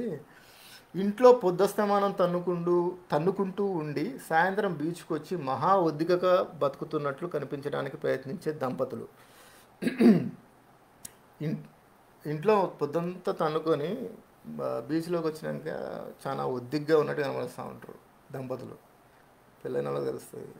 నీటి మీద అల్లంత దూరాన ఉన్న స్టీమర్ని ప్రియురాలకు చూపించి అది మాస్కో నుంచో మైసూరు నుంచో వచ్చిందని కోతలు కోసే ప్రియుళ్ళు. నీటి అంచు వద్ద నిలబడి అలలు తరుముకొని వచ్చినప్పుడు చీర చెంగులు పైకెత్తి పట్టుకొని కోతుల్లాగా నవ్వుతూ వెనక్కు పరిగెత్తుకొచ్చే ఆడవాళ్ళు. కోతుల్లాగా నవ్వుతూ వెనక్కు పరిగెత్తుకొచ్చే ఆడవాళ్ళట. ఎందుకు చేస్తారో కదా, నేను కూడా చాలాసార్లు చూసిన. ఇసుకలో గూళ్ళు కడుతూ తాము పసిపిల్లల కన్నా నిష్కల్మష హృదయం గల్లవాళ్ళని తెలియజేయడానికి ప్రయత్నించే ముసలివాళ్ళు ఇసుకల్లో గూళ్ళు కడుతూ పసిపిల్లల కన్నా నిష్కల్మష హృదయం గలవాళ్ళని. This is all frustration. I mean అంటే కొంతమంది అనుకోవచ్చు వాడు మరీ సాడిస్లాగా మాడతానని, బట్ వాడున్న మానసిక స్థితిని మనం కన్సిడర్ చేసుకోవాలి. ఇక్కడ 20 పైసల బఠానీ పొట్లాన్ని 19 పైసలకి ఇస్తే కొంటామని కీచులాడే ప్రబుద్ధులట. 20 పైసల బఠాన్ని 19 పైసలకి కీచులాడు. బీచ్ ఇసుక మీద ఎటు చూసినా ఇలాంటి బూటకపు చేస్తలే కనబడతాయి. సో బేసికల్గా ఏంటంటే ఇలాంటి బూటకపు చేసే సమయాల్లో మనకు బాగా కనబడతాయి. ఆయన బీచ్లో కనబడ్డాయి మనకు మన జీవితాల్లో మన ఆఫీస్లో కానీ పర్సనల్ లైఫ్లో కానీ మనకు కనబడుతూ ఉంటాయి. సో డాక్టర్ గారు రైటర్ కాబట్టి, షార్ప్ రైటర్ కాబట్టి అట్లా తను చెప్పారు. మనం ఫ్రెండ్స్తో మాట్లాడేటప్పుడు, ఇంట్లో వాళ్ళతో మాట్లాడేటప్పుడు ఫ్రస్ట్రేషన్ చెప్పుకో మనం వదిలేస్తాం. సో బేసికల్గా ఇంకోటి ఏంటంటే వీడు ఆ రోజు తాగుతాడు. తాగిన తర్వాత తాగినప్పుడు బేసికల్గా అటు చెప్తాడు. బీయింగ్ ఏ డాక్టర్ ఏంటంటే తాగినప్పుడు బేసికల్ ఏంటంటే మనిషికి పెద్ద మెదడు చిన్న మెదడు ఉంటుంది. పెద్ద మెదడులో వచ్చే ఆలోచనల మీద మనకు నియంత్రణ ఉంటుంది, కంట్రోల్ ఉంటుంది. చిన్న మెదడు మీద వచ్చే ఆలోచన మీద మనకు కంట్రోల్ ఉంటుంది బేసికల్గా. సో చిన్న మెదడులో ఆలోచన ఏంటంటే మనకు ఎప్పుడు వచ్చే ఆలోచన కానీ నియంత్రణ ఆలోచన లవి అంటే లావణ్య వీడి గర్ల్ ఫ్రెండ్. సో బేసికల్గా వీడు ఒక అమ్మాయిని లవ్ చేస్తాడు. ఆ అమ్మాయి గురించి వీడు కాలేజీ జాయిన్ అవుతాడు. సో జాయిన్ అయినప్పుడు ఆ అమ్మాయితోని వీళ్ళకి వచ్చిన పరిచయం, చిన్న ఫ్రెండ్షిప్. ఆ అమ్మాయి కూడా వీళ్ళు ఇష్టపడడం అంటే ప్రేమించడం కాదు, వీళ్ళిద్దరు మంచి ఫ్రెండ్స్. వీళ్ళిద్దరు కలిసి తిరగడం, వీళ్ళిద్దరూ ల్యాబొరేటరీలో పక్కనే ఉంటారు. పక్కన అంటే ఎదురుగా ఉంటారు, కలిసి ప్రాక్టికల్ చేస్తూ ఉంటారు. సో వీడు హెల్ప్ చేస్తుంటాడు బేసికల్గా, ఆ అమ్మాయి వీడిని హెల్ప్ చేస్తుంటారు. మంచి కెమెరాడరీ ఏర్పడుతుంది. ఒకనొక టైంలో ఏంటంటే ఆ అమ్మాయి గురించి చెప్పుకుంటూ వస్తాడు వీడు. ఇది బేసికల్గా ప్రేమ ఉండాలంటే ఏంటంటే కామన్ ఇంట్రెస్ట్ అనే పునాది ఉండాలి కదా అనుకుంటాడు. కామన్ ఇంట్రెస్ట్ ఎప్పుడు ఉంటుంది? ఏదో ఒకటి. కామన్ ఇంట్రెస్ట్ అంటే వీనికున్న హాబీలు, అంటే వీనికున్న ఇంట్రెస్ట్లు రెండే, సినిమాలు, పుస్తకాలు. సో సినిమాలు, పుస్తకాల గురించి మాట్లాడదాం అంటే మనకి ఏమీ తెలియదు. అంటే సినిమా గురించి అడుగుతాడు ఒకసారి. నువ్వేం సినిమా చూసినావు అంటే నేను అన్ని భక్తి సినిమాలే చూస్తాను అంటాడు. సో భక్తి సినిమాలు కాకుండా ఏమైనా సాంఘిక సినిమాలు అంటే సోషల్ మూవీస్ ఏమైనా చూసినావా మామూలుగా, జానపదం పౌరాణికం కాదంటే ఒక్కటే చూసా అంటే ఏంటనంటే దేవదాస్ అంటది. ఓకే, దేవదాస్ చూసా కదా, మంచి సినిమా. దేవదాస్ చూసినాక నీకు ఏమనిపించిందంటే, మేము అంటది లావణ్య ఏమంటుందంటే, దేవదాస్ అంటే సినిమా చూసిన తర్వాత తాగితే మనిషి ఎట్లా చెడిపోతాడు, తాగి మనిషి ఎట్లా పాడవుతాడో దానిలో బాగా చూపించారు అంటాడు. అంటే వాడు అనుకుంటాడు నీకు ఇదే అర్థమైంది అని చెప్పి. సో బేసికల్ కింద లావణ్యను కూడా మన గర్ల్ ఫ్రెండ్ కూడా వదిలాడట. సో ఇంబసైల్ తిట్టాడు అలాంటి గలీజ్ తిట్లు. కాకపోతే లావణ్య గురించి చెప్తానంటే బేసికల్గా కామన్ ఇంట్రెస్ట్ ఏం లేదు. కానీ ఆమె ఇష్టపడడానికి ఒకటే కారణం ఏంటంటే ఆమె జీనతమాన్లా ఉంటుంది. జీనతమాన్ అంటే మనకి పిచ్చి. ఈ రూమ్ నిండా జీనతమాన్ పోస్టర్లు ఉంటాయి. సో జీనతమాన్ లాగా కొంచెం అన్క్యానీ రిజంబ్లెన్సెస్ ఉంటాయి కాబట్టి ఆమెను ప్రేమించాల్సి వచ్చింది అని చెప్పుకుంటూ వస్తాడు. సో చెప్పుకుంటే ఒక సందర్భంలో ఏంటంటే వీడు ఆమె ఊరికి వెళ్తుంది, వీడు ఆ విరహం భరించలేక లెటర్ రాస్తాడు అమ్మాయికి. వారం రోజుల తర్వాత వచ్చిన తర్వాత వాడు వెయిట్ చేస్తుంటాడు, ఆతృతగా ఎదురు చేస్తూ ఉంటే వీని ఎదురుగానే కూర్చొని ఉంటుంది. ఒక ఖర్చీఫ్ ఉంటుంది, ఖర్చీఫ్కి ముక్కు తుడుచుకుంటుంది. ఏడుస్తుందా జరుబా అర్థం కాదు. కాకపోతే ఖర్చీఫ్ కింద పెడితే ఖర్చీఫ్లో ఆ లక్ష్మీదేవి అల్లికలు ఉంటాయి, అంటే లక్ష్మీదేవి ఫోటో ఉంటుంది అది ఖర్చీఫ్లో. సో అక్కడ చెప్పుకొని వస్తాడు, నాకు చాలా అన్యాయంగా అనిపిస్తుంది లక్ష్మీదేవిని తీసుకొని లక్ష్మీదేవి బొమ్మని దాంట్లో అంటే ఖర్చీఫ్లో లక్ష్మీదేవిని పెట్టుకొని చీమిడి చేయడం చాలా గలీజ్ అనిపించింది అని చెప్పి చెప్పుకొని వస్తున్నాడు. సో ఆయన తర్వాత ఏంటంటే ఇక్కడ ఈమె, సో ఆబ్వియస్లీ వీడిని ప్రేమను ఒప్పుకోదు. అందరిలా ఏంటంటే నేను అలా అంటానంటే నేను అలాంటిదాని అనుకుంటున్నా మిస్టర్ అని చెప్పి మన లెటర్ని మొహం మీద వేసి వెళ్ళిపోద్దట. సో అట్లా అని చెప్పి వీడు దేవదాస్ ఏం కాడు. వీడు అదే చెప్పుకుని వస్తాడు, నాకు సైకాలజీలో ఉండే అన్ని రుగ్మతలు నాకు ఉంటాయి, బట్ నేను తోలుమందంగానే కాదు, I know my priorities, I know my responsibilities. నేను ఎప్పుడు ఆయన గురించి నిద్ర మానేది లేదు, తిండి మానేది లేదు. సో బేసికలీ వీడు అవాయిడ్ చేస్తాడు, వాడు ఆ బ్యాచ్ నుంచి వేరే బ్యాచ్లోకి వెళ్ళిపోవడం అట్లాంటిది జరుగుతుంది. సో మనం ఏంటంటే దేవదాస్ క్యారెక్టర్ ఏంటంటే దేవీదాస్ క్యారెక్టర్ ఏంటంటే వాడు ఇర్రెస్పాన్సిబుల్ కాదు, వాడు యాంటీ సోషల్ కాదు, వాడు ఈజ్ జస్ట్ రీజనబుల్. వాడు ఆ స్పెక్ట్రమ్ ఏదైతే ఉంటుందో, మన సమాజం ఏర్పరచుకున్న ఏదైతే ఫ్రేమ్వర్క్ ఉంటుందో దానిలో ఫిట్ గాడు. సో దాంట్లోకి వెళ్ళి వచ్చే సంఘర్షణలోకి వెళ్ళి వాడు మాట్లాడే మాటలు కానీ వాడు చేసే చేష్టలు కానీ ఆ టైంకి చాలా మందికి చాలా ఫన్నీగా అనిపించి ఉండొచ్చు. ఇప్పుడు కూడా మనం చదువుతూ ఉంటే దాని డైలాగులు అంటే రాసిన కథన రీతి ఏదైతే ఉంటుందో, స్టైల్ ఏదైతే ఉంటుందో అది చాలా హ్యూమరస్గా ఉంటుంది. బట్ అగైన్ అంటే విషాదవంతం అంటే మరీ అంత విషాదవంతం ఏం కాదు, కానీ వాడు ఒక సఫర్ అవుతున్న వ్యక్తి, వాడు చెప్పుకునే ఘోష మనకు చాలా ఫన్నీగా కనపడుతుంది. సో అందుకే చాలామంది ఇప్పటికీ దీన్ని హాస్య నవల అనుకుంటారు.